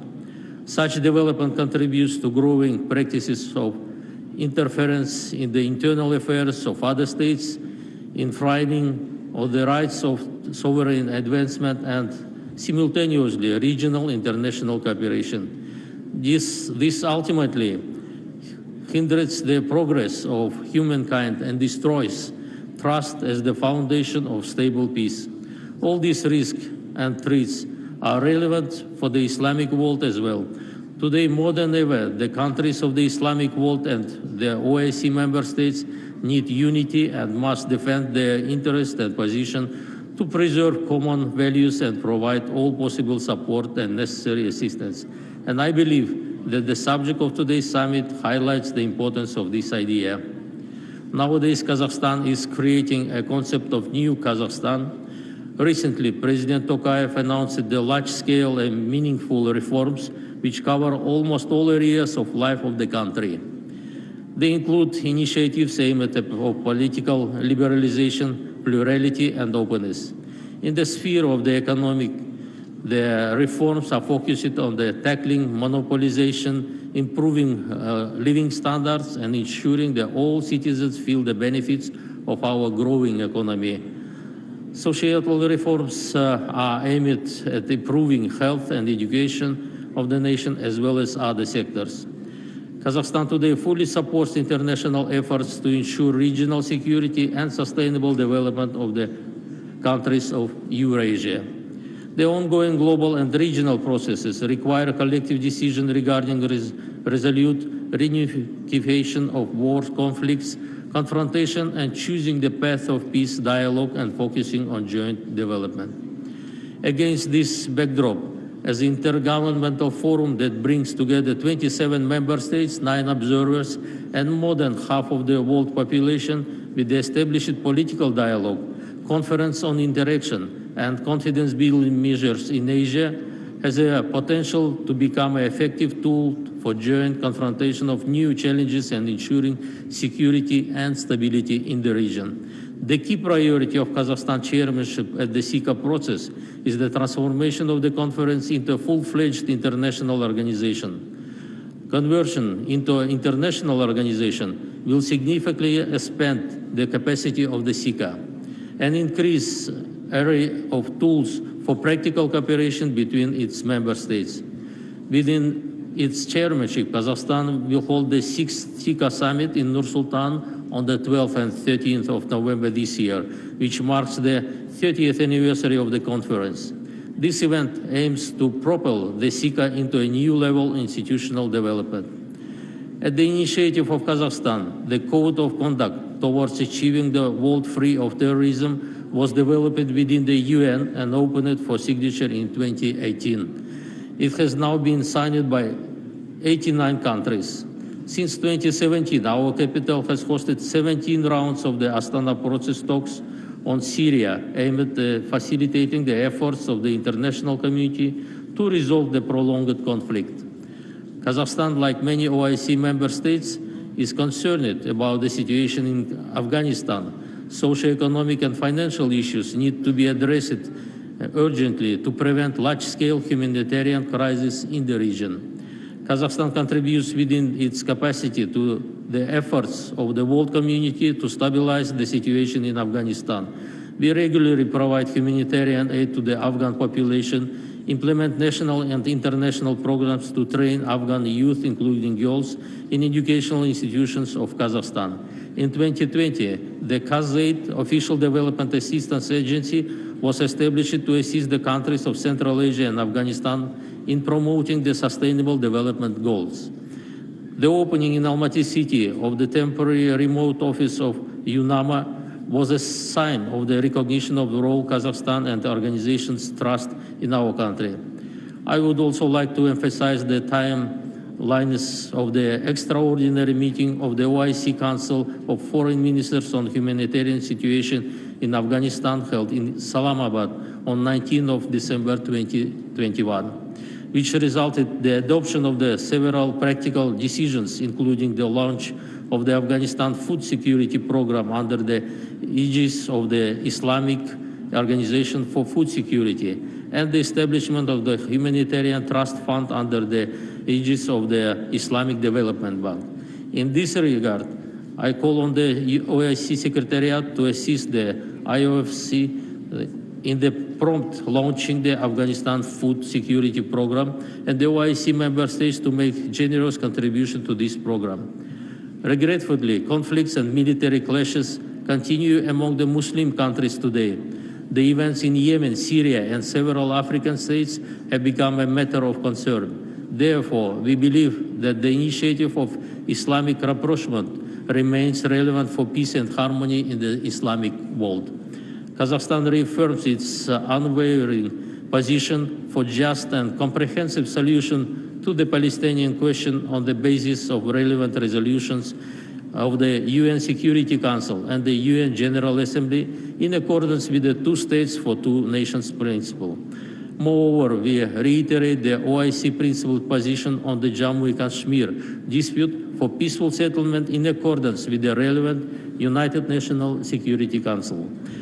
We are convinced that promoting the ideology of tolerance, mutual understanding, and cultural diversity is the key to combating hatred and discrimination. An example of interfaith dialogue is the Congress of Leaders of World and Traditional Religions, which has been held in Kazakhstan since 2003 and is attended by the leaders of the Islamic world and the Secretary General of the OIC. The next 6th Congress will be held in September 2022 in Kazakhstan. Distinguished participants, in the face of the new challenges, the further transformation of the organization is an important issue.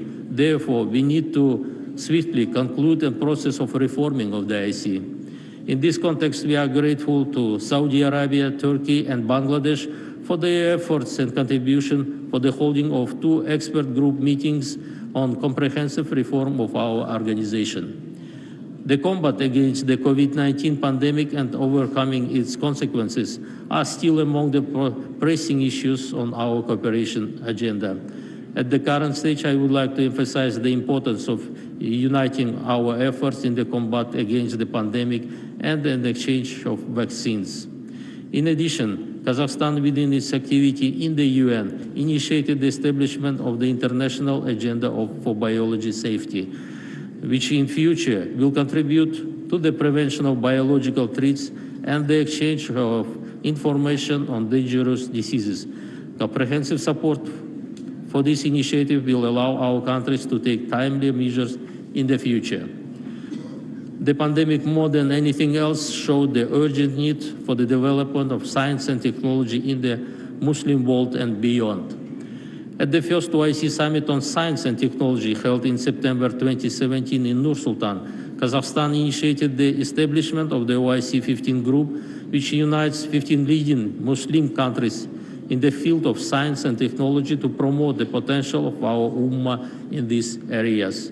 This year, Kazakhstan intends to hold a meeting of ministers of the OIC 15 group member states responsible for education, science, and technology. This step would also again demonstrate the need to consolidate efforts in the development of our own advanced science and technology as an important factor in achieving peace and prosperity. Distinguished colleagues, today many countries, including the Islamic world, are facing acute issue of ensuring food security due to the complex of geopolitical situation in the world and climate change. Many countries in Africa and Middle East are sounding the alarm and are requesting our help in providing essential products. Some countries are experiencing famine due to the crop failures last year. We are ready to cooperate in this area and consider it important to revitalize the Islamic Organization for Food Security and to use its potential to ensure access to food supply for countries in need. To date, 36 of the 56 OIC countries have joined this organization and only 17 countries have ratified its charter. We call on the members of the OIC to actively engage in the activities of the International Organization for Food Security. Last but not least, I invite distinguished delegation to support the resolution on granting the Organization of Turkic States the observer status in the OIC, which will be discussed this afternoon in the special committee. As a founding members of this organization, Kazakhstan is interested to enhance cooperation with important international organizations such as OIC. And we believe that strong partnership between OIC and different Asian regional organizations will increase the Islamic solidarity in the international arena and open a new avenue of cooperation. Availing this opportunity, I would like to inform that recently, on the 12th March this year, there was the early presidential election in the Turkmenistan, which, according to the international observers, was held in the fair, free, and competitive atmosphere. As a result of election, His Excellency Mr. Serdar Berdimuhamedov, with the support of 73% of the electorate, has become a new president of Turkmenistan. Also, I avail this opportunity to express on behalf of the Asian group the heartfelt congratulations to the government and the people of Pakistan on the occasion of the 75th anniversary of the independence of the Republic. And I wish peace and prosperity to the brotherly people of Pakistan.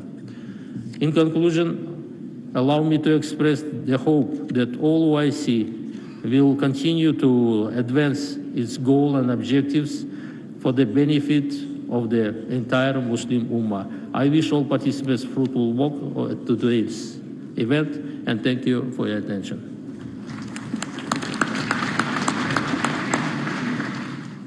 Thank you, Your Excellency, for your insightful remarks. I now request His Excellency Mr. Othman Jarandi, Foreign Minister of the Republic of Tunisia, to make his speech. He will be speaking on behalf of the Arab group of the OIC member states.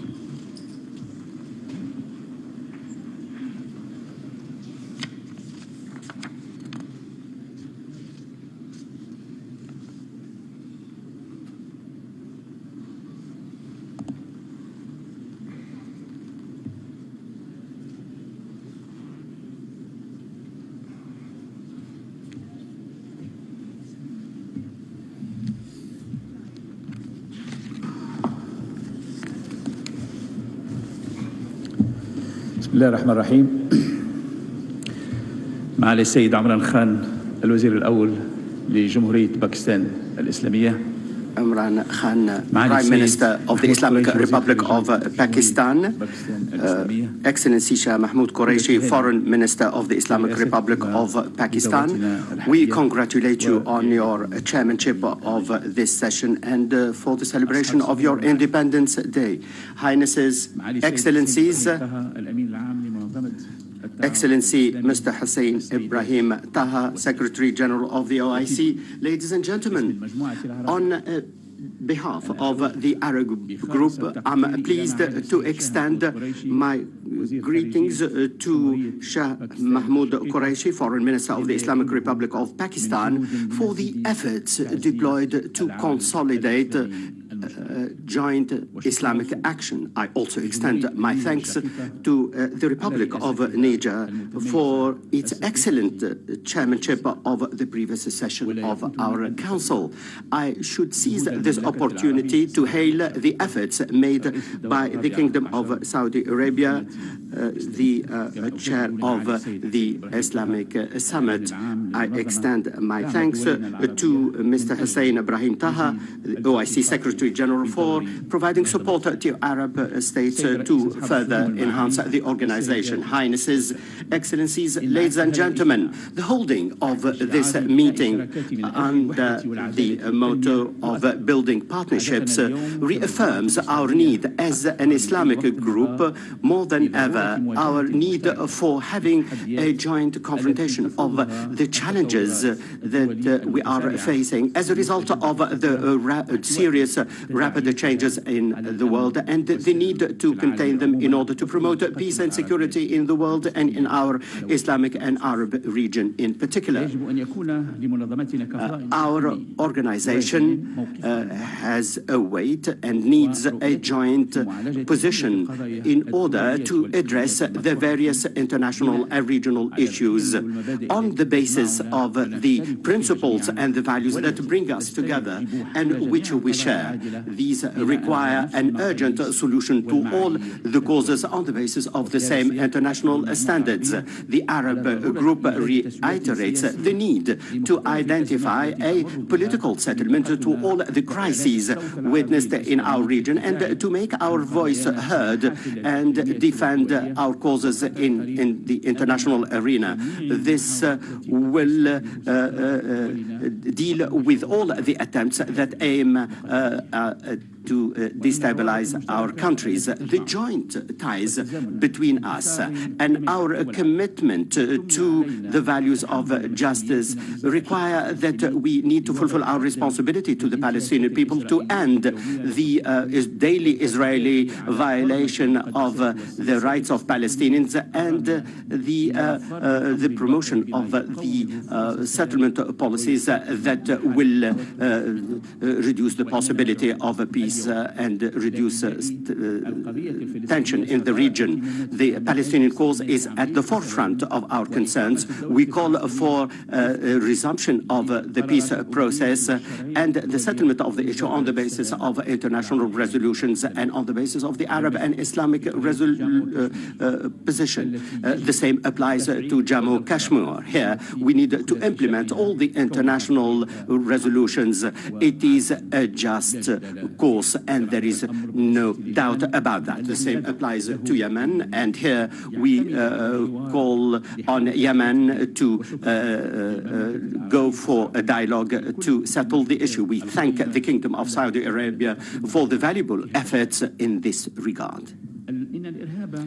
Terrorism and violent extremism are a common enemy that destabilize our countries. This requires further vigilance and more effective coordination and cooperation in order to use the preventive measures and to adopt new approaches to face this scourge and the trans-border organized crime, such as illegal migration and trafficking in humans. On the other hand, we need to adopt modern digital communication means to face Islamophobia and the discourse of hatred and extremism. And we need to work together to promote the discourse of tolerance and the acceptance of the other. We need further cooperation among the various partners to convince others about the just cause of our causes and to promote the principles of understanding on the basis of the peaceful cohabitation between peoples. Highnesses, Excellencies, ladies and gentlemen, reinforcing peace and security in our Islamic region in the face of the exceptional challenges such as COVID-19, and in order to be able to deal with the Ukrainian issue, all of this requires further partnership at the economic and developmental levels, and our Arab financial institutions need to make more contributions, and the same applies to specialized organizations working in these areas. The aim is to achieve the set objectives, to promote trade in the Islamic world, and to activate tourism, and we need further initiatives to promote our economies, such as the OIC investment initiative.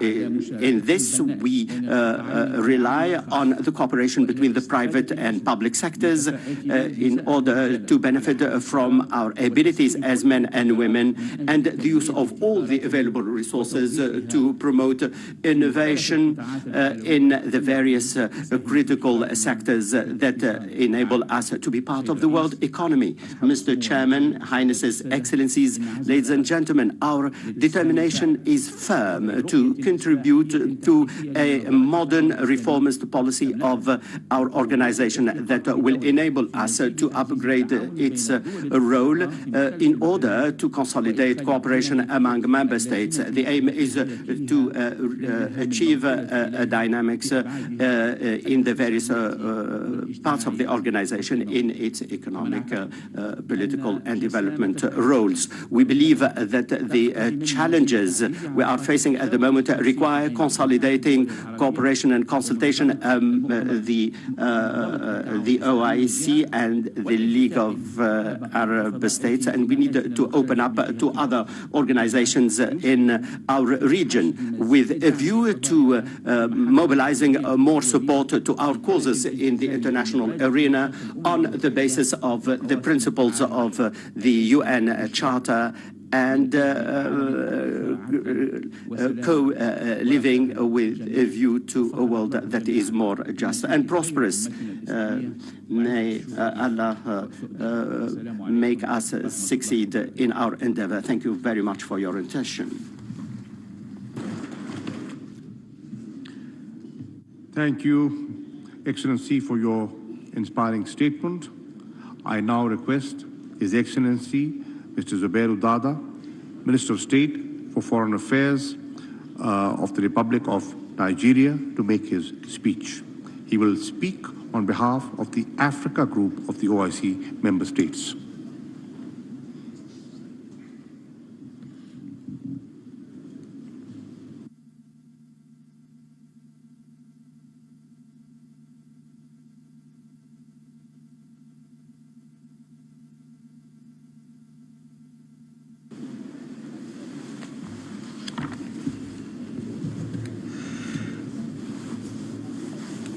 أعوذ بالله من الشيطان الرجيم بسم الله الرحمن الرحيم. Your Excellency, Mr. Imran Khan, Prime Minister of the Islamic Republic of Pakistan, Your Excellency Makhdoom Shah Mahmood Qureshi, Minister of Foreign Affairs of the Islamic Republic of Pakistan and Chairman of this session, Your Royal Highness, the Foreign Minister of the Kingdom of Saudi Arabia, Honorable Ministers, Your Excellency Ambassador Hussein Brahim Taha, the Secretary General, distinguished delegates and other invited guests, gentlemen of the press. Assalamu alaikum wa rahmatullahi wa barakatuh. It is for me indeed a great honor and privilege to speak today on behalf of the African Group on the occasion of the 48th session of the Council of Foreign Ministers of the Organization of Islamic Cooperation, holding in this beautiful city of Islamabad. We are indeed humbled by this singular honor. Let me at the outset convey the sincere appreciation of my delegation and that of the entire African Group to the government and the people of the Islamic Republic of Pakistan for the warm reception and generous hospitality. And we also thank them for the excellent facilities that have been put at our disposal for the success of our meeting. We wish to congratulate the good people of Pakistan on the celebration of the 75th anniversary of independence of Pakistan. We wish you more peace and prosperity. Permit me also to congratulate you, Mr. Chairman, for your unanimous election to steer the proceedings of this session. And in the same vein, I wish to commend the Minister of Foreign Affairs of the Brotherly Republic of Niger for the numerous accomplishments during his chairmanship of the previous session. I further take this opportunity to welcome on board our new Secretary General, Ambassador Taha, and to assure him of our full support and a fruitful and successful tenure at the helms of our common organization. Your Excellencies, distinguished delegates, the 48th session of FAM is taking place at a crucial moment in the history of our organization. The huge socio-economic and humanitarian challenges posed by COVID-19 pandemic, coupled with the rising wave of political and security crises in parts of our member states, call for our concerted efforts and joint action for durable solutions. It is obvious that our immediate preoccupation should be directed towards fashioning and implementing a robust post-COVID-19 recovery plan to respond to the needs of our people. And to this end, we reiterate our support for the commendable endeavors of the OIC aimed at addressing the various conflict situations and flashpoints, particularly in Africa. The menace of terrorism, insurgency, banditry, small arms and light weapons, human and drug trafficking have continued to militate against the peace, security, stability, human rights, social cohesion, and indeed the economic development of the entire African region. And this is why we welcome the choice of the theme of this session, which is Partnership for Unity, Justice, and Development, which we consider very apt and indeed very relevant. We believe that the 48th session will do justice not only to the numerous issues on this agenda, but also adopt appropriate and implementable resolutions to address our common and pressing challenges and fast-track recovery in our member states from the COVID-19 pandemic. Mr. Chairman, for the past 12 years, Nigeria and indeed the Lake Chad basin countries have continued to suffer from brutal acts of terrorism led by Boko Haram and lately ISWAP. The activities of these enemies of peace, unity and progress and development have created a very serious humanitarian crisis in our region. In Nigeria alone, we have over 3 million people that are displaced and are living in IDP camps. In Burkina Faso, we have about 2 million people that are also living in IDP camps. The OIC must not abandon these people. They are in dire need of your assistance, and that is why Nigeria has proposed a new draft resolution on this subject for your kind consideration and adoption. And we hope that the OIC will extend its full solidarity to these people with a view to alleviating their plight.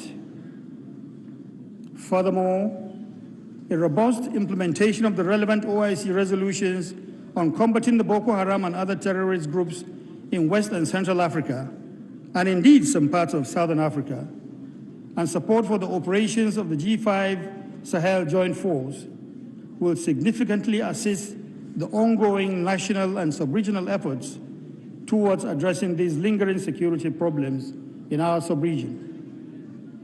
This measure would, if of necessity, also include the comprehensive review and execution of the OIC Code of Conduct on Combating International Terrorism, 1994, and the OIC Convention on Combating Terrorism. We further urge for concrete collaboration and partnership with the national agencies of the member states, including the Saudi-led Islamic Military Counterterrorism Coalition, in order to stamp out this menace that is facing our countries. Your Excellencies, distinguished delegates, beyond the active measures needed to counter terrorism in our region, the mobilization of funds for the various national social and humanitarian actions are crucial to the rehabilitation and radicalization efforts in the affected countries. Equally significant is the need to address the economic root causes of insecurity in the African region. In this regard, the implementation of the OIC resolution on the recharge of the Lake Chad, which has lost over 80% of its water, would contribute to the restoration of the various communities in the Lake Chad Basin and return millions of people to their lost livelihoods. Similarly, it is our conviction that the agenda of OIC on peace and security can best succeed if we establish meaningful partnership with the United Nations, the African Union, and other sub-regional groupings in Africa on conflict prevention, conciliation, mediation, and peace building, as well as the promotion of good governance and democracy. And closely related to this is the need for granting debt remission and relief for our countries, especially the least developed countries that represent more than 1/3 of the OIC membership. Mr. Chairman, poverty remains one of the major challenges confronting Africa, and the pandemic has sadly further aggravated the situation. To create a better and more sustainable future for our people, strengthening intra-OIC cooperation to harness the enormous resources and potentials within our member states is key and essential. Equally vital is the need to boost intra-OIC trade and commercial exchanges as a bedrock for our economic cooperation and a means to further enhance South-South cooperation. We regret to note the drastic decline in the volume of intra-OIC trade, reported from 700.1 billion in 2019 to just 552.8 billion in 2020, amounting to about 21.2% decline. We applaud and encourage OIC efforts in capacity building and skills acquisition development, as well as the promotion of research and innovation, especially in the areas of agriculture and food security. In this regard, we support the adoption of the OIC Plan of Action on the development of strategic agricultural commodities and underscore our commitment to play a central role in the implementation of programs on wheat, rice, and cassava as part of our endeavor to promote agricultural cooperation. Already in Nigeria, the central bank-supported Anko Borrower's program has produced the desired result, as we have drastically cut rice importation and have attained the first position in rice production in Africa. Your Excellencies, distinguished invited guests, as we commend the OIC for its sustained interest in Africa through the various IDB initiatives, which include the Islamic Solidarity Fund for Development, the Islamic Development Fund, and the Special Program for the Development of Africa, we call for additional mobilization of resources in order to achieve the target capitals of these funds and programs. And we also reiterate the importance of the Dakar-Port Sudan rail project and the need to accord it the due attention it deserves because of its enormous economic impact on the continent. Mr. Chairman, before I close, let me reaffirm on behalf of the African Group our full solidarity with the people of Palestine, as I also restate our support for the cause of Jammu and Kashmir people. We commend the Islamic Republic of Pakistan for its sustained commitment to the ideals of the OIC and pledge our support to its chairmanship. We also wish the 48th session of the Conference of Foreign Ministers very fruitful deliberations. I thank you for your very, very kind attention. Assalamu alaikum wa rahmatullah. Thank you, Excellency, for very valid observations. I now invite President, Islamic Development Bank, His Excellency Dr. Muhammad Salman Al-Jasser, for his statement.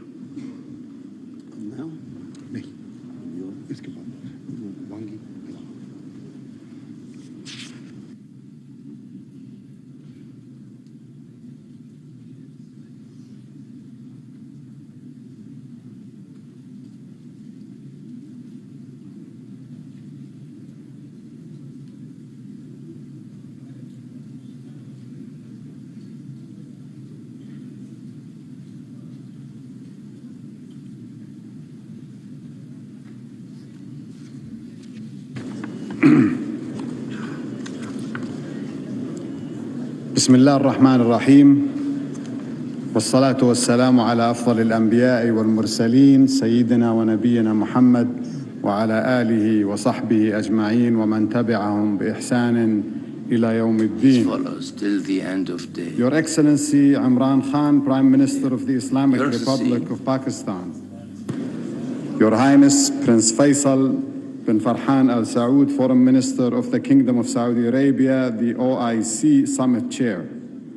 Your Excellency Mr. Makhdoom Shah Mahmood Qureshi, Foreign Minister of the Islamic Republic of Pakistan. Your Excellency Mr. Hussein Ibrahim Taha, Secretary General of the Organization of Islamic Cooperation, Excellencies, representatives of the OIC member states and representatives of all other countries, distinguished representatives of the fellow multilateral banks and UN agencies, Assalamu alaikum wa rahmatullahi wa barakatuh. Allow me to begin by expressing my utmost appreciation to this esteemed session of the OIC Council of Human Capital Development and Social Infrastructure through investment in health, education, nutrition, and job creation. For the bank, solidarity means strengthening partnerships and cooperation among the member countries in all possible areas to enhance their collective economic development. To achieve this goal, the bank has introduced new modalities and initiatives to strengthen economic linkages among its member countries. The programs under IDB's regional cooperation and integration, supported by our private sector group entities, aim to scale up regional integration projects, intra-OIC trade and investment levels through cross-border projects and trade corridors. Excellencies, distinguished guests, the establishment of the Afghanistan Humanitarian Trust Fund is a strong message of solidarity with our brothers and sisters in Afghanistan. The 17th extraordinary meeting of the OIC Foreign Ministers held in this great city on December 19, 2021, asked the Islamic Development Bank to establish, operationalize, and manage the fund to channel humanitarian assistance to Afghanistan in partnership with other international and regional stakeholders. I am pleased to update that the charter has been signed with the OIC. This is the first but very pivotal step that will pave the way for operationalization of the fund. The IDB is strongly committed to ensuring strict policies and guidelines to govern all of the fund's activities. Accordingly, we guarantee utmost transparency in all aspects of the fund's activities and adherence to the relevant international standards and best practices. Excellencies, ladies and gentlemen, given the gravity of the challenges facing Afghanistan today, no single entity or institution can tackle them alone. Instead, there is a consensus that the international community needs to collectively provide a holistic, practical, sustainable, and comprehensive solution, learning from the lessons of the past and leveraging the strengths of all stakeholders to address these daunting challenges. Since last December, the bank has had continuous coordination and consultations with the OIC, development partners, humanitarian organizations, and donors. We have also consulted with countries interested in supporting the Afghani people. We are committed to benefiting from all relevant experiences and exploring potential cooperation opportunities to ensure formulation of an impactful partnership to undertake collective efforts to achieve the fund's objectives.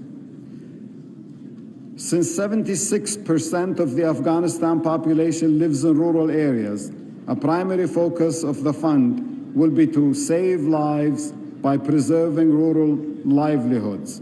An integrated, holistic approach is proposed to be adopted to ensure that the fund's limited resources are deployed most effectively to yield maximum developmental impact.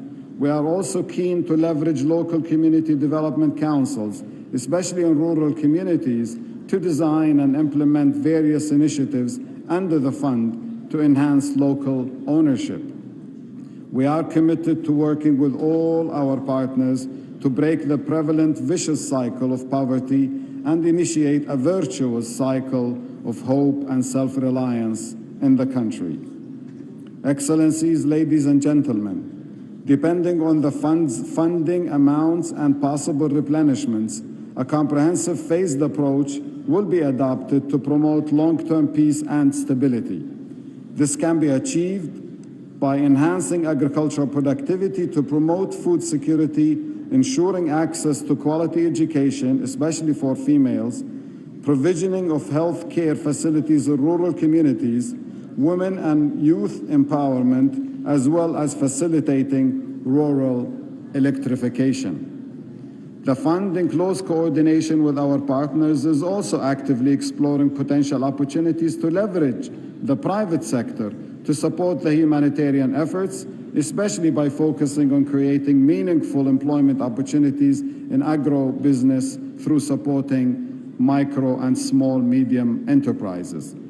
The Islamic Development Bank is also ideally positioned to provide the necessary platform for neighboring and regional member countries to play a positive role by optimally leveraging the IDB's South-South cooperation program.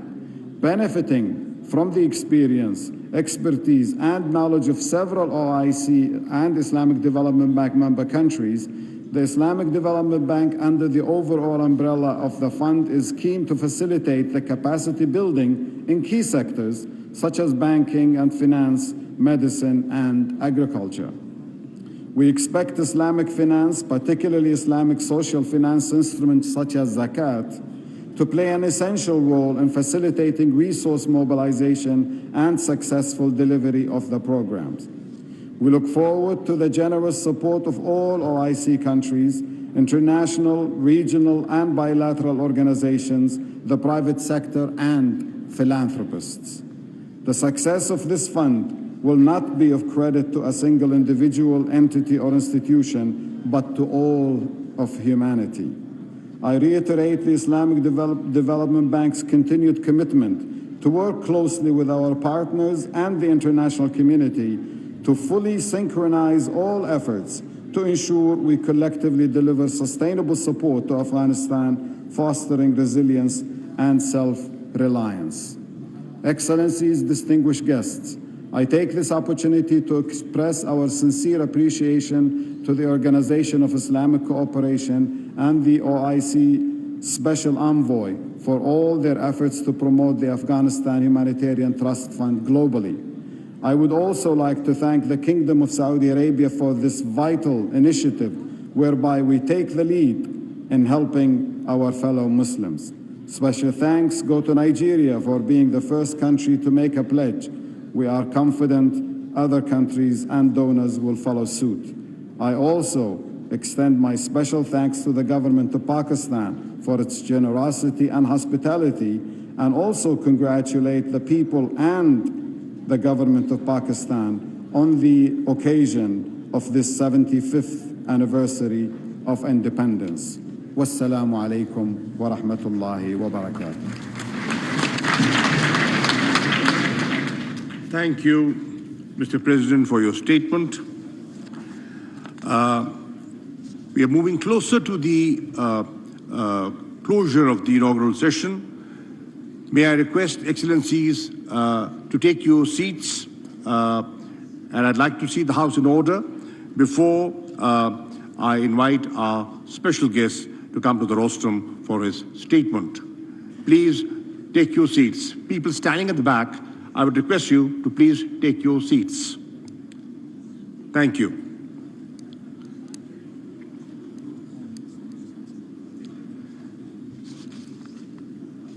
Excellencies, today we have with us His Excellency Mr. Wang Yi, State Councillor, Foreign Minister of the People's Republic of China, as a special guest.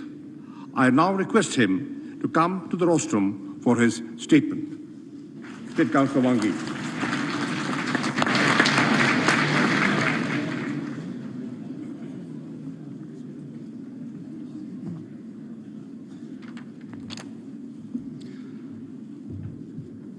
尊敬的伊姆兰汗总理，尊敬的库里希外长、塔哈秘书长，各位同事、各位兄弟、各位好朋友，非常高兴应邀出席第三合作组织外长会的开幕式，并有机会发表致辞。这是中国外长首次参加伊斯兰合作组织的外长会，充分体现了中国同伊斯兰世界加强交流合作的真诚愿望，必将推动我们的双方关系迈上新的台阶。中华文明同伊斯兰文明都是世界上有重要影响的古老文明，双方的交往绵延千年，历经国际风云变幻的考验，有着深厚的历史底蕴和坚实的民意基础。友好始终是双方关系的主流，平等始终是彼此互动的基础，共赢 and mutual benefit is always the goal of our cooperation. Over the years, we're always committed to mutual respect and trust and support each other's core concerns. China will never forget. 共同提交议案，近30个伊斯兰国家坚定的支持，把中国抬进了联合国。同样，在伊斯兰世界最为关注的巴勒斯坦问题上，中国的支持从未犹豫，从未缺席。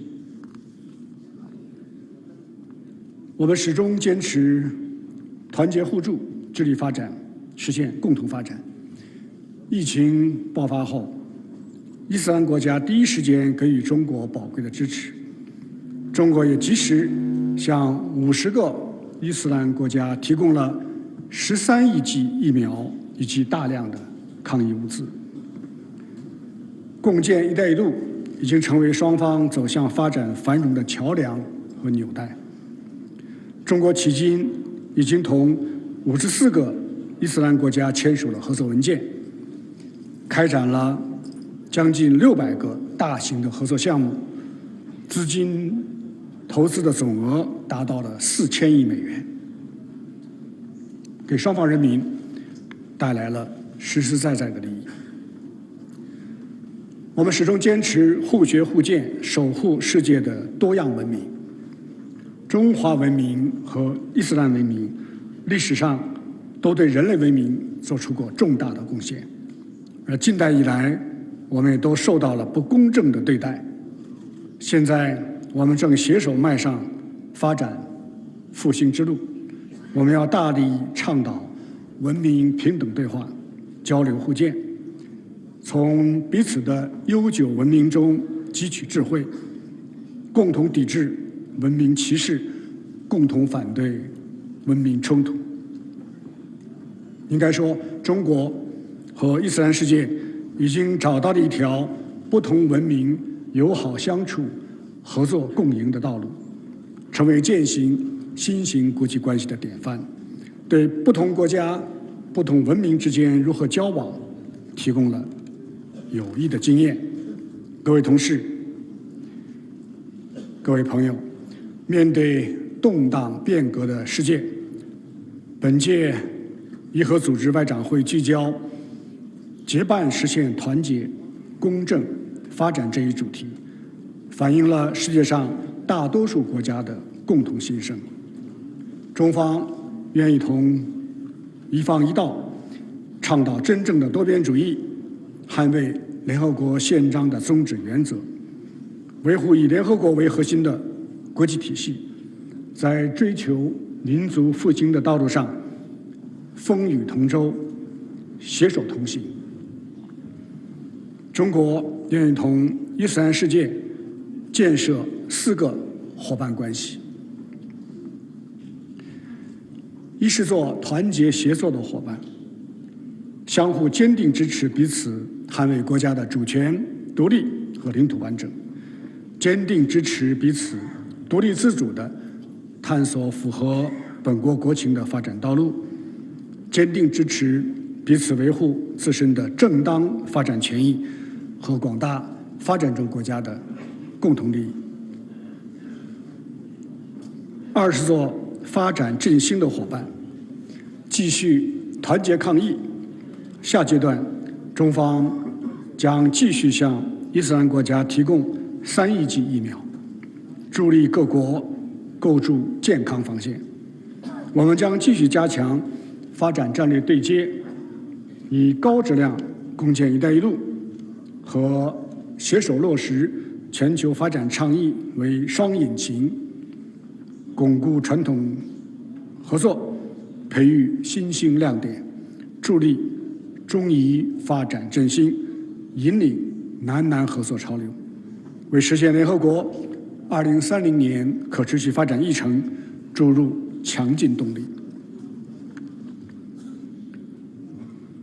30座安全稳定的伙伴，中方将继续支持伊斯兰国家运用伊斯兰的智慧，解决当前的热点问题，把维稳促和的钥匙牢牢掌握在自己的手中。中方将继续坚定站在巴勒斯坦人民一边，支持在两国方案基础上推动早日召开更具权威性和代表性的国际和会，促进巴勒斯坦问题的全面公正解决。中方将尊重阿富汗人民自己做出的选择，支持阿富汗实现包容建政、稳健治理，开启和平重建新的篇章。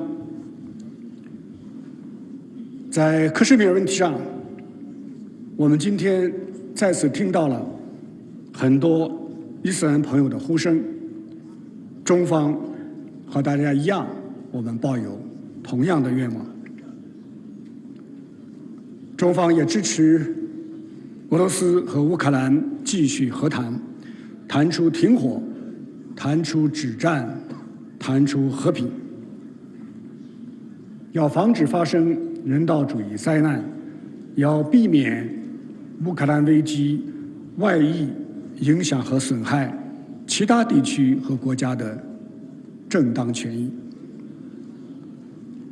40座文明互鉴的伙伴，共同弘扬和平、发展、公平、正义、民主、自由的全人类共同价值，反对意识形态划线，制造分裂对抗，坚持不同文明交流互鉴，反对文明优越论，反对文明冲突论，反对对非西方文明的歪曲和抹黑，深化预防性反恐和去极端化的合作，抵制反恐的双重标准，反对将恐怖主义同特定的民族宗教挂钩。各位同事，历史已经证明并将继续证明，中国是伊斯兰世界的真诚朋友和合作伙伴。我们愿意同伊斯兰国家一道，共同促进世界格局多极化、国际关系民主化、人类文明多样化，为构建人类命运共同体而不懈努力。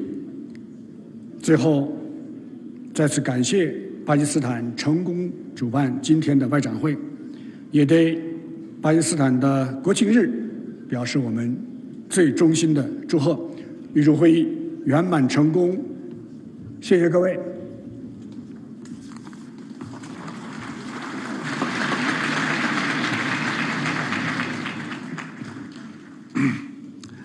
Thank you, Excellency, for your insightful remarks. We are grateful indeed for your gracious presence. I now request His Excellency Mr. Imran Khan, Prime Minister of the Islamic Republic of Pakistan, to make his keynote address.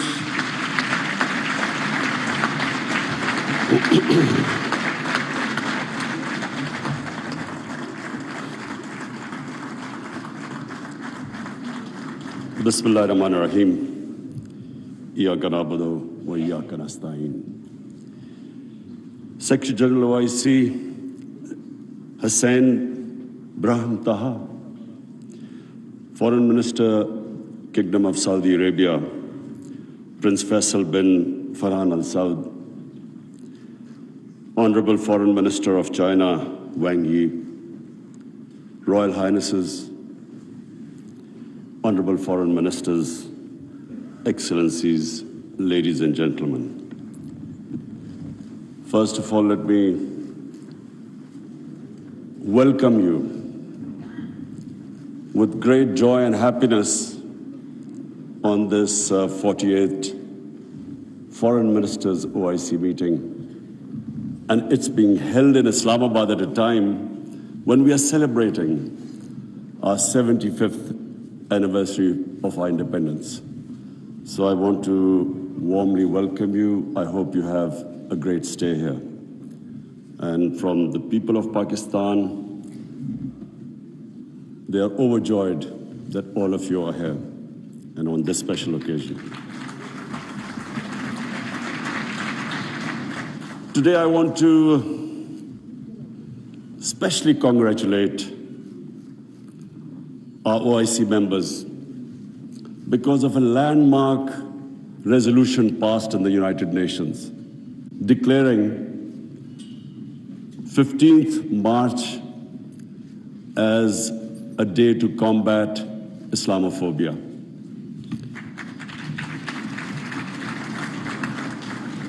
But I want to remind people why 15th of March.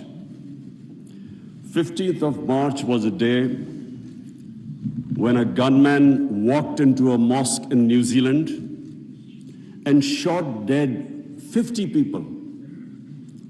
Why did he shoot them? Because he felt that all Muslims were terrorists. Where did this Islamophobia grow and was allowed to keep growing? After 9/11. What happened after 9/11? Unfortunately, this narrative of Islamic terrorism, Islamic radicalism, this narrative went on unchecked. Respected foreign ministers, I have spent a lot of my life in England, touring all over the world as an international sportsman. And I understand the Western civilization probably much better than most people. I went to university there and then used to spend half my year playing sports in the summer in England.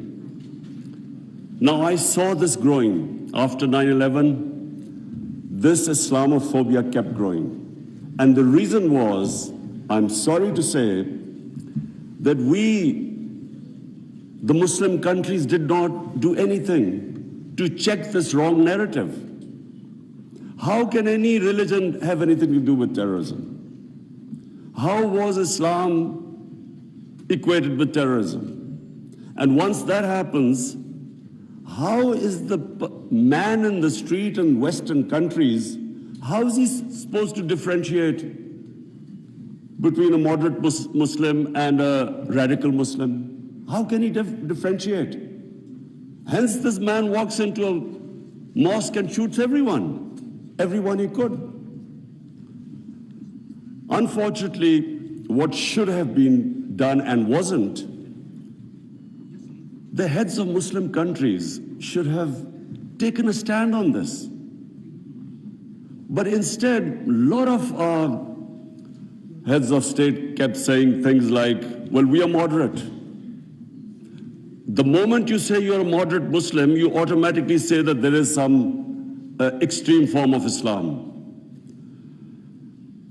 Our head of state at the time, after 9/11, he coined a phrase called enlightened moderation. I understand English better than most. I still don't know what it means. Enlightened moderation was a term to appease those who were relating terrorism to Islam. And unfortunately, as a result, there was this perception that there are different types of Islam. There's some radical Islam, there's some moderate, there's some liberal Islam. There is only one Islam, Islam of our Prophet Muhammad sallallahu alaihi wasallam. There is no other Islam. In human communities, in every human community, you have your moderates, you have your liberals, you have your conservatives, you have your fanatics. Every human community has that. The man who walked into the mosque in New Zealand clearly was not a normal person. So, but why No other human community was branded with their religion. 1.5 billion people branded by these terms. And there always should be self-criticism, because that's how you improve. Unless you analyze your mistakes, you can't improve yourself. So that was the biggest mistake we made. We did not challenge this narrative.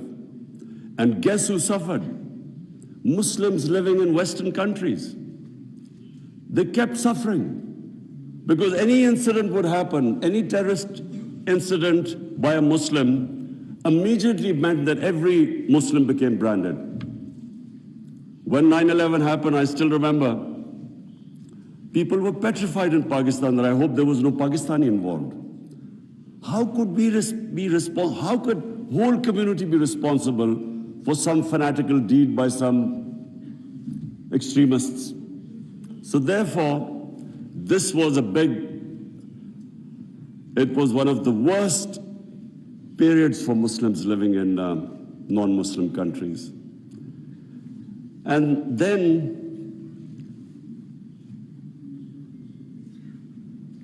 in 1989, there was a book called Satanic Verses, written by a Muslim who knew, because he came from a Muslim family, he knew the reaction in the Muslim world, amongst the Muslims, if he insulted or mocked or ridiculed our Holy Prophet, peace be upon him. But what happened after 1989 was, rather than again the Muslim world coming up with an intellectual narrative, trying to explain to them that why do we feel, why are we so hurt when our Holy Prophet is ridiculed? Why does it hurt us so much? Living in and knowing the Western societies, I knew why they couldn't understand, because they do not treat religion like we do. Jesus Christ is not treated the way we in the West, the way we treat our Holy Prophet here. So they couldn't understand what was going on. Why were there demonstrations? Why were there death threats to Salman Rushdie? So they kept thinking that the Muslims do not allow freedom of expression. So Muslim world is intolerant. It doesn't allow freedom of expression. They were able to vilify our religion. And yet there was no coherent response from the Muslim world. And therefore, we kept into the cycle. Every few years, there would be some cartoons, insulting cartoons against our Prophet. Every few years, there would be something insulting him. We would respond. There would be some act of extremists. They would not respond. So this Islamophobia, this cycle kept getting worse. And poor Muslims living in Western societies kept suffering. So that's why I'm really pleased that for the first time it has been acknowledged that Islamophobia is a reality and something needs to be done about it. And from now onwards, we hope that we will be able to put forward a narrative that why it hurts us so much. And honorable foreign ministers, let me just say that I only came into politics 25 years ago. I was watching this Islamophobia building up in Western societies. But two, I wanted my country. We were the only country which became independent in the name of Islam. And so,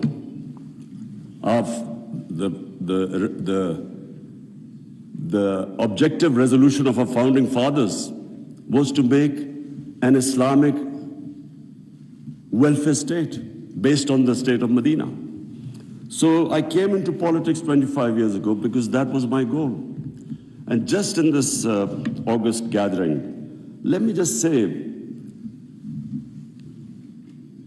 in the history of mankind, there was never a more just and humane state. Unfortunately, our children don't know about it. Even we in Muslim countries don't know that the modern state our Prophet created. Forget about Western countries or non-Muslims. How would they know about it when we ourselves don't understand that he created a state which laid the foundation of one of the greatest civilizations in human history for the next few hundred years. And that foundation was laid in the state of Medina. So what was that foundation? This is again what most people don't understand. And I'm glad that Foreign Minister Wang Yi is here, because I want people to understand what was it that caused this great revolution, one of the greatest revolutions of all times. The state of Medina was one of the greatest revolutions. What was it? Number one, our Prophet was given the title in our holy book, the Quran, as Rahmatul lil Alameen, mercy for mankind, not mercy for Muslims. He came as a mercy for mankind. He came to unite mankind, not divide mankind.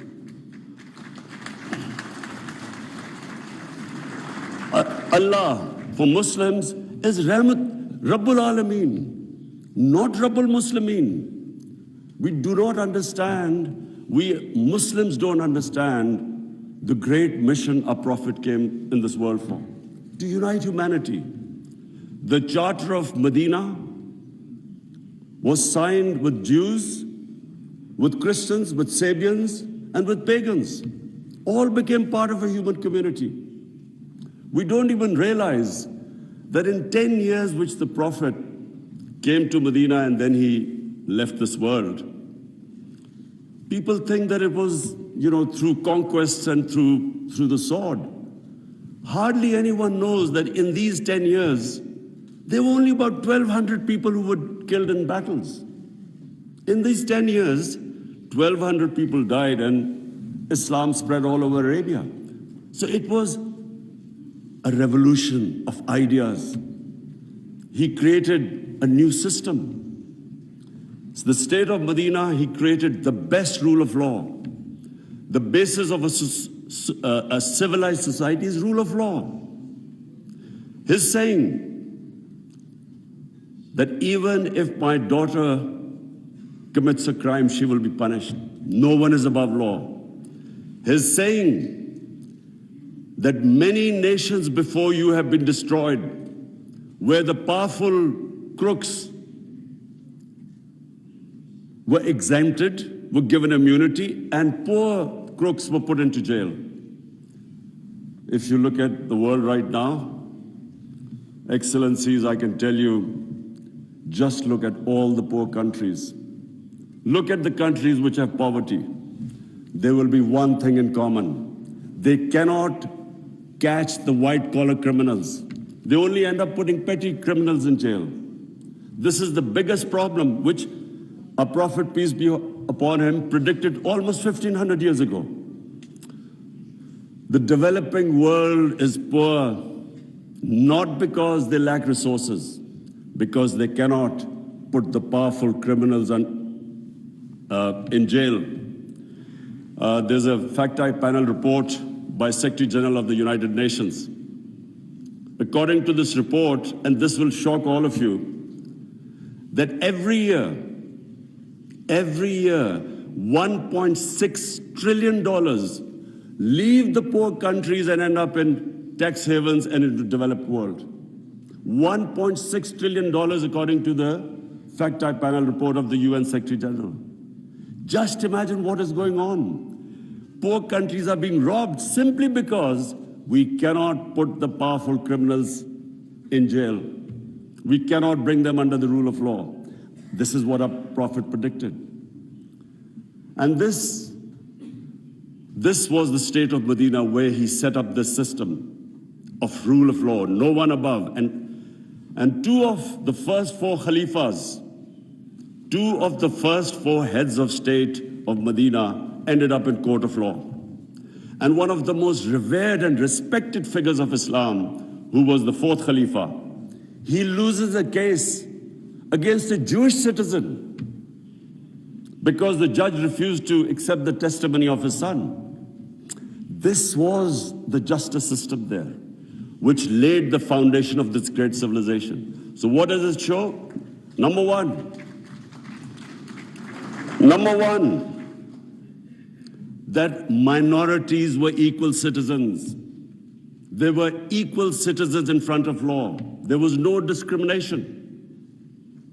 Secondly, it shows that a common citizen could win a case against the head of state. No one was above law. This is 600 years before the Magna Carta was signed in England, which was the beginning of the democratic struggle of Britain. And it took them years before they could actually bring their head of state under the rule of law. This is what happened in the state of Medina. It was ahead of its time. And then it was the first welfare state in the history of mankind. Compassion, humanity. It was a state which took care of its weak, its orphans, its widows, its poor people. It was the first time pensions were introduced in the state of Medina. They took care of the old people. A compassionate state. A state where they wanted to please the Almighty. How do you please the Almighty Allah? By looking after His human beings, especially the weak. This is what happened in the state of Medina. And today, I feel sad whenever I go to Scandinavia. I see what a welfare state should be in all over the Muslim world. Look at humanity there. Look at the way they look after the weak. In fact, sometimes I'm sad because they look after the animals better than some of us look after our human beings. And remember, He's Rahmatul Alameen, so whoever listened to His message, whichever human community will prosper. It doesn't matter because for all humanity, He brought the message of mercy. If you look at Switzerland, in the rule of law index, Switzerland is 99%. 99%. So with hardly any resources, it is one of the most prosperous countries in the world. So as I said, anyone who goes by the model of Medina will prosper. And then, quest for knowledge. Foreign Minister Wang Yi, you'd be surprised, one of our prophets saying, he said, even if you have to go to China to learn and quest for knowledge, you must go there. Now, first, China at that time was center of knowledge, but it meant even risking your life. Going from, at that time, Arabia to China meant you might not come back. So that was the quest of knowledge. You have to seek knowledge from cradle to grave. He sparked off this great knowledge revolution. For hundreds of years, the top scientists were Muslims because they thought quest for knowledge was a sacred duty. Look at the situation in the Muslim world today. How much do we have a quest for knowledge? And then we get so much, wherever you go, Muslims we imprison our women have no rights. And sometimes, it almost seemed that the US invaded Afghanistan to liberate their women. There was no other reason except to liberate the women. Somehow our women are in prison. Let me just tell you that it was a revolutionary move by our Prophet that women were given inheritance rights. They were empowered.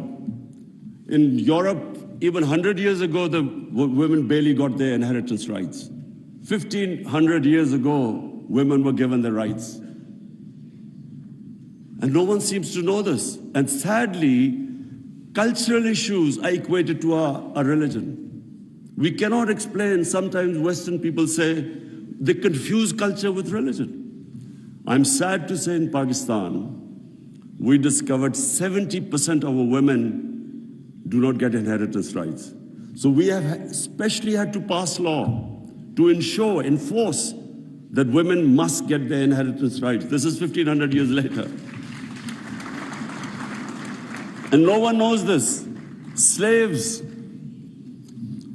honorable foreign ministers, nowhere in human history has this happened. That slaves became kings. The Mamluks were slaves who became kings in Egypt. In India, there was slave dynasty that became kings. Why? Because the Prophet said, treat your slaves as family members. Best to free them, if not, treat them as equal family members.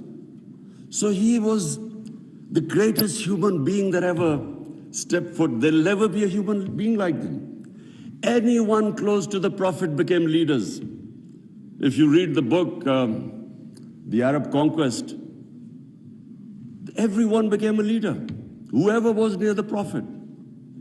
And our generations don't understand that, and neither have we been able to explain to anyone else. Let's not confuse Muslim imperialism with the 10 years of Prophet in Medina. Let's not confuse that, because that was not what the Prophet preached, where the Muslims went all over the world conquering. It is not what the Prophet's, the whole revolution was of ideas.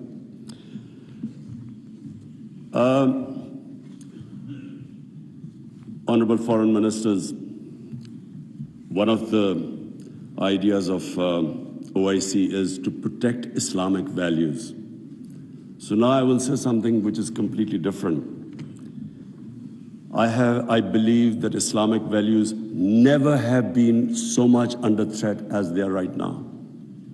And I bring this to this August assembly because when I became the Prime Minister, I asked the police chief, asked him what the crime chart.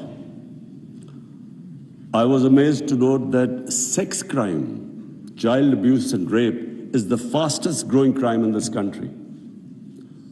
So we did further investigation. We discovered that the mobile phone, the sort of pornographic material available on the mobile phone to children, this has never happened in human history.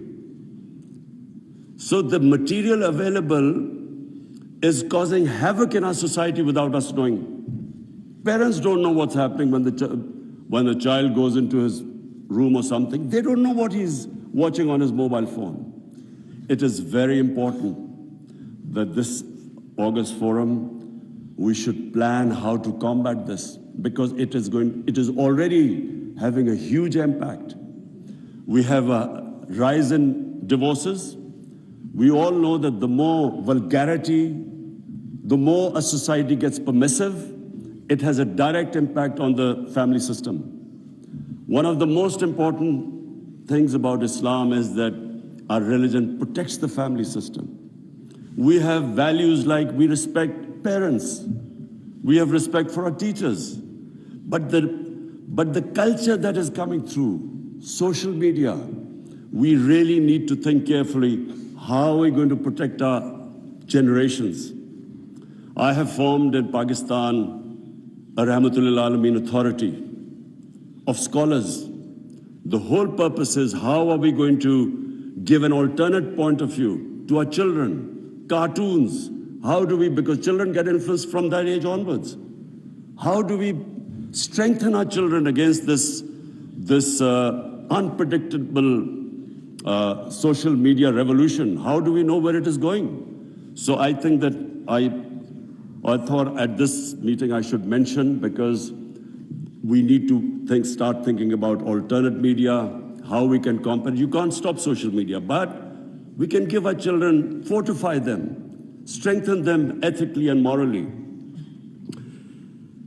Now I come to two important political issues. One is Palestine and the other is Kashmir. Honorable foreign ministers, we have failed both the Palestinians and the people of Kashmir. I'm sad to say that we have been able to make no impact at all. They don't take us seriously. We are a divided house. And those powers know it. We are 1.5 billion people, and yet our voice to stop this blatant injustice is insignificant.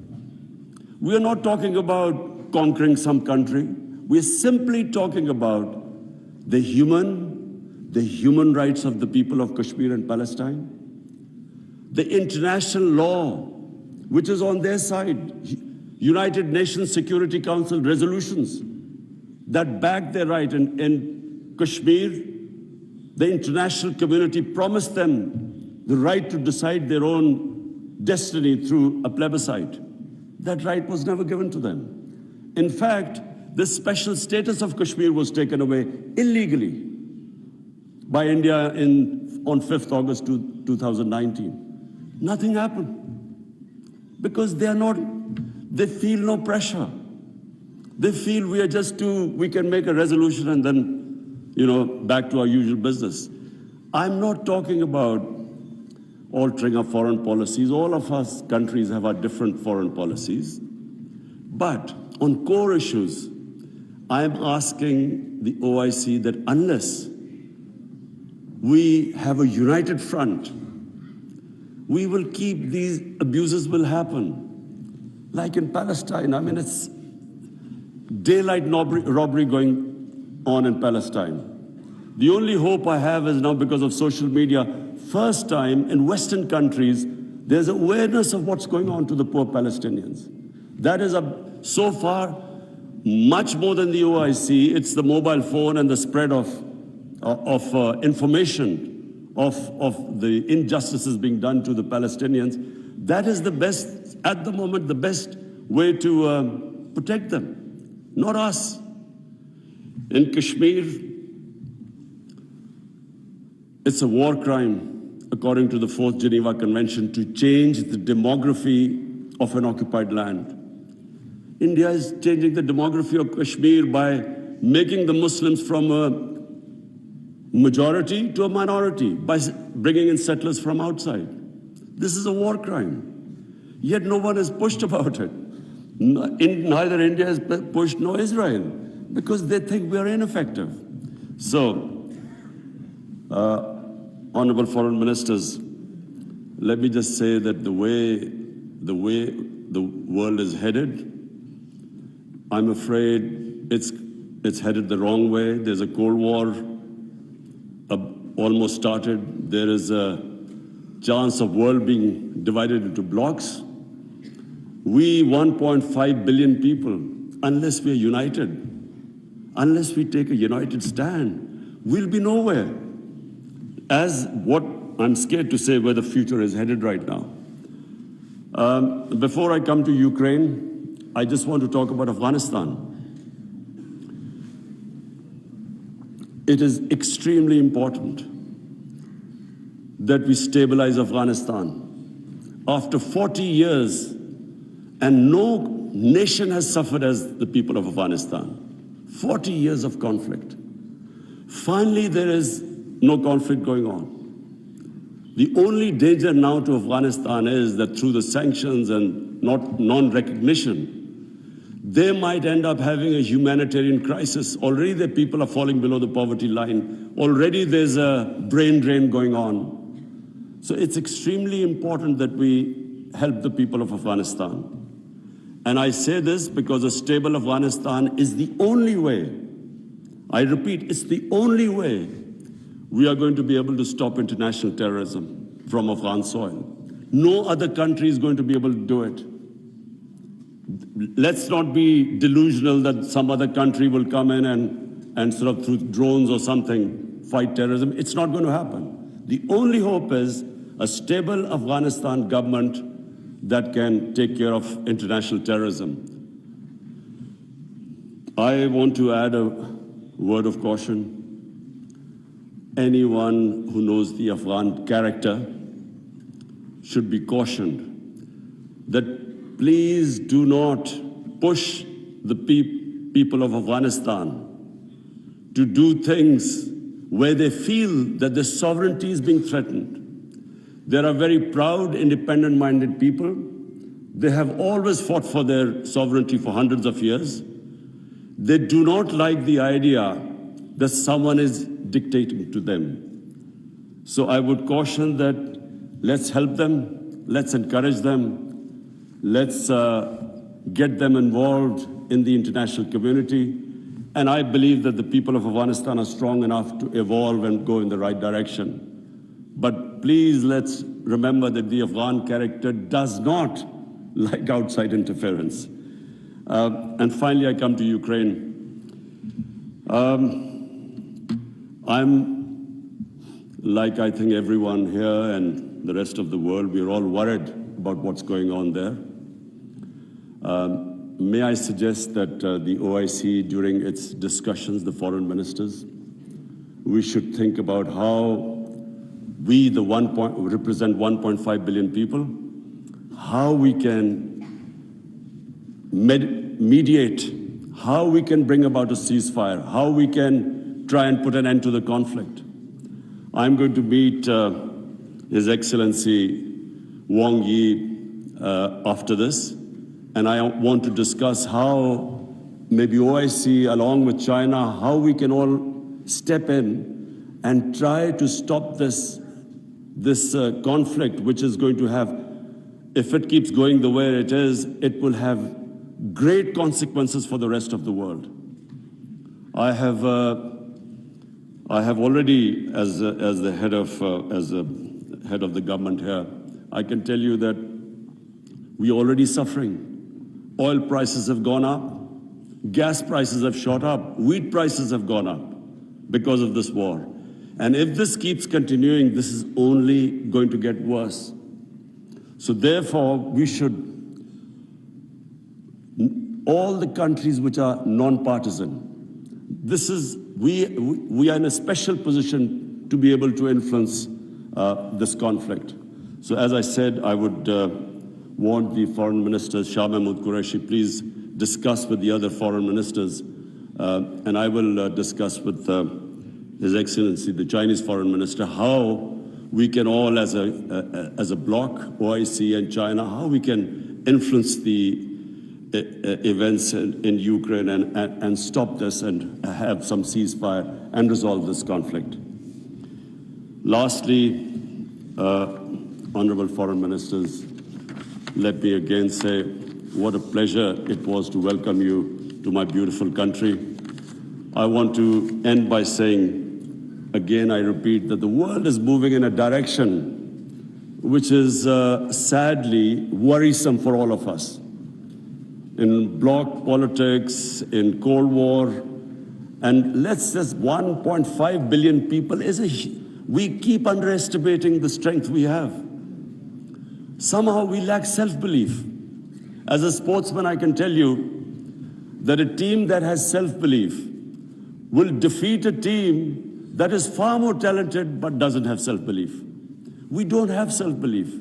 We somehow look to others to help us and get justice. But where the world is headed, it is extremely important that we get united and on certain core issues take a stand. And let's not be dragged into this, into blocks, into the conflicts. We should stay as a bloc and show our power in bringing about peace rather than becoming part of some conflict. Thank you very much.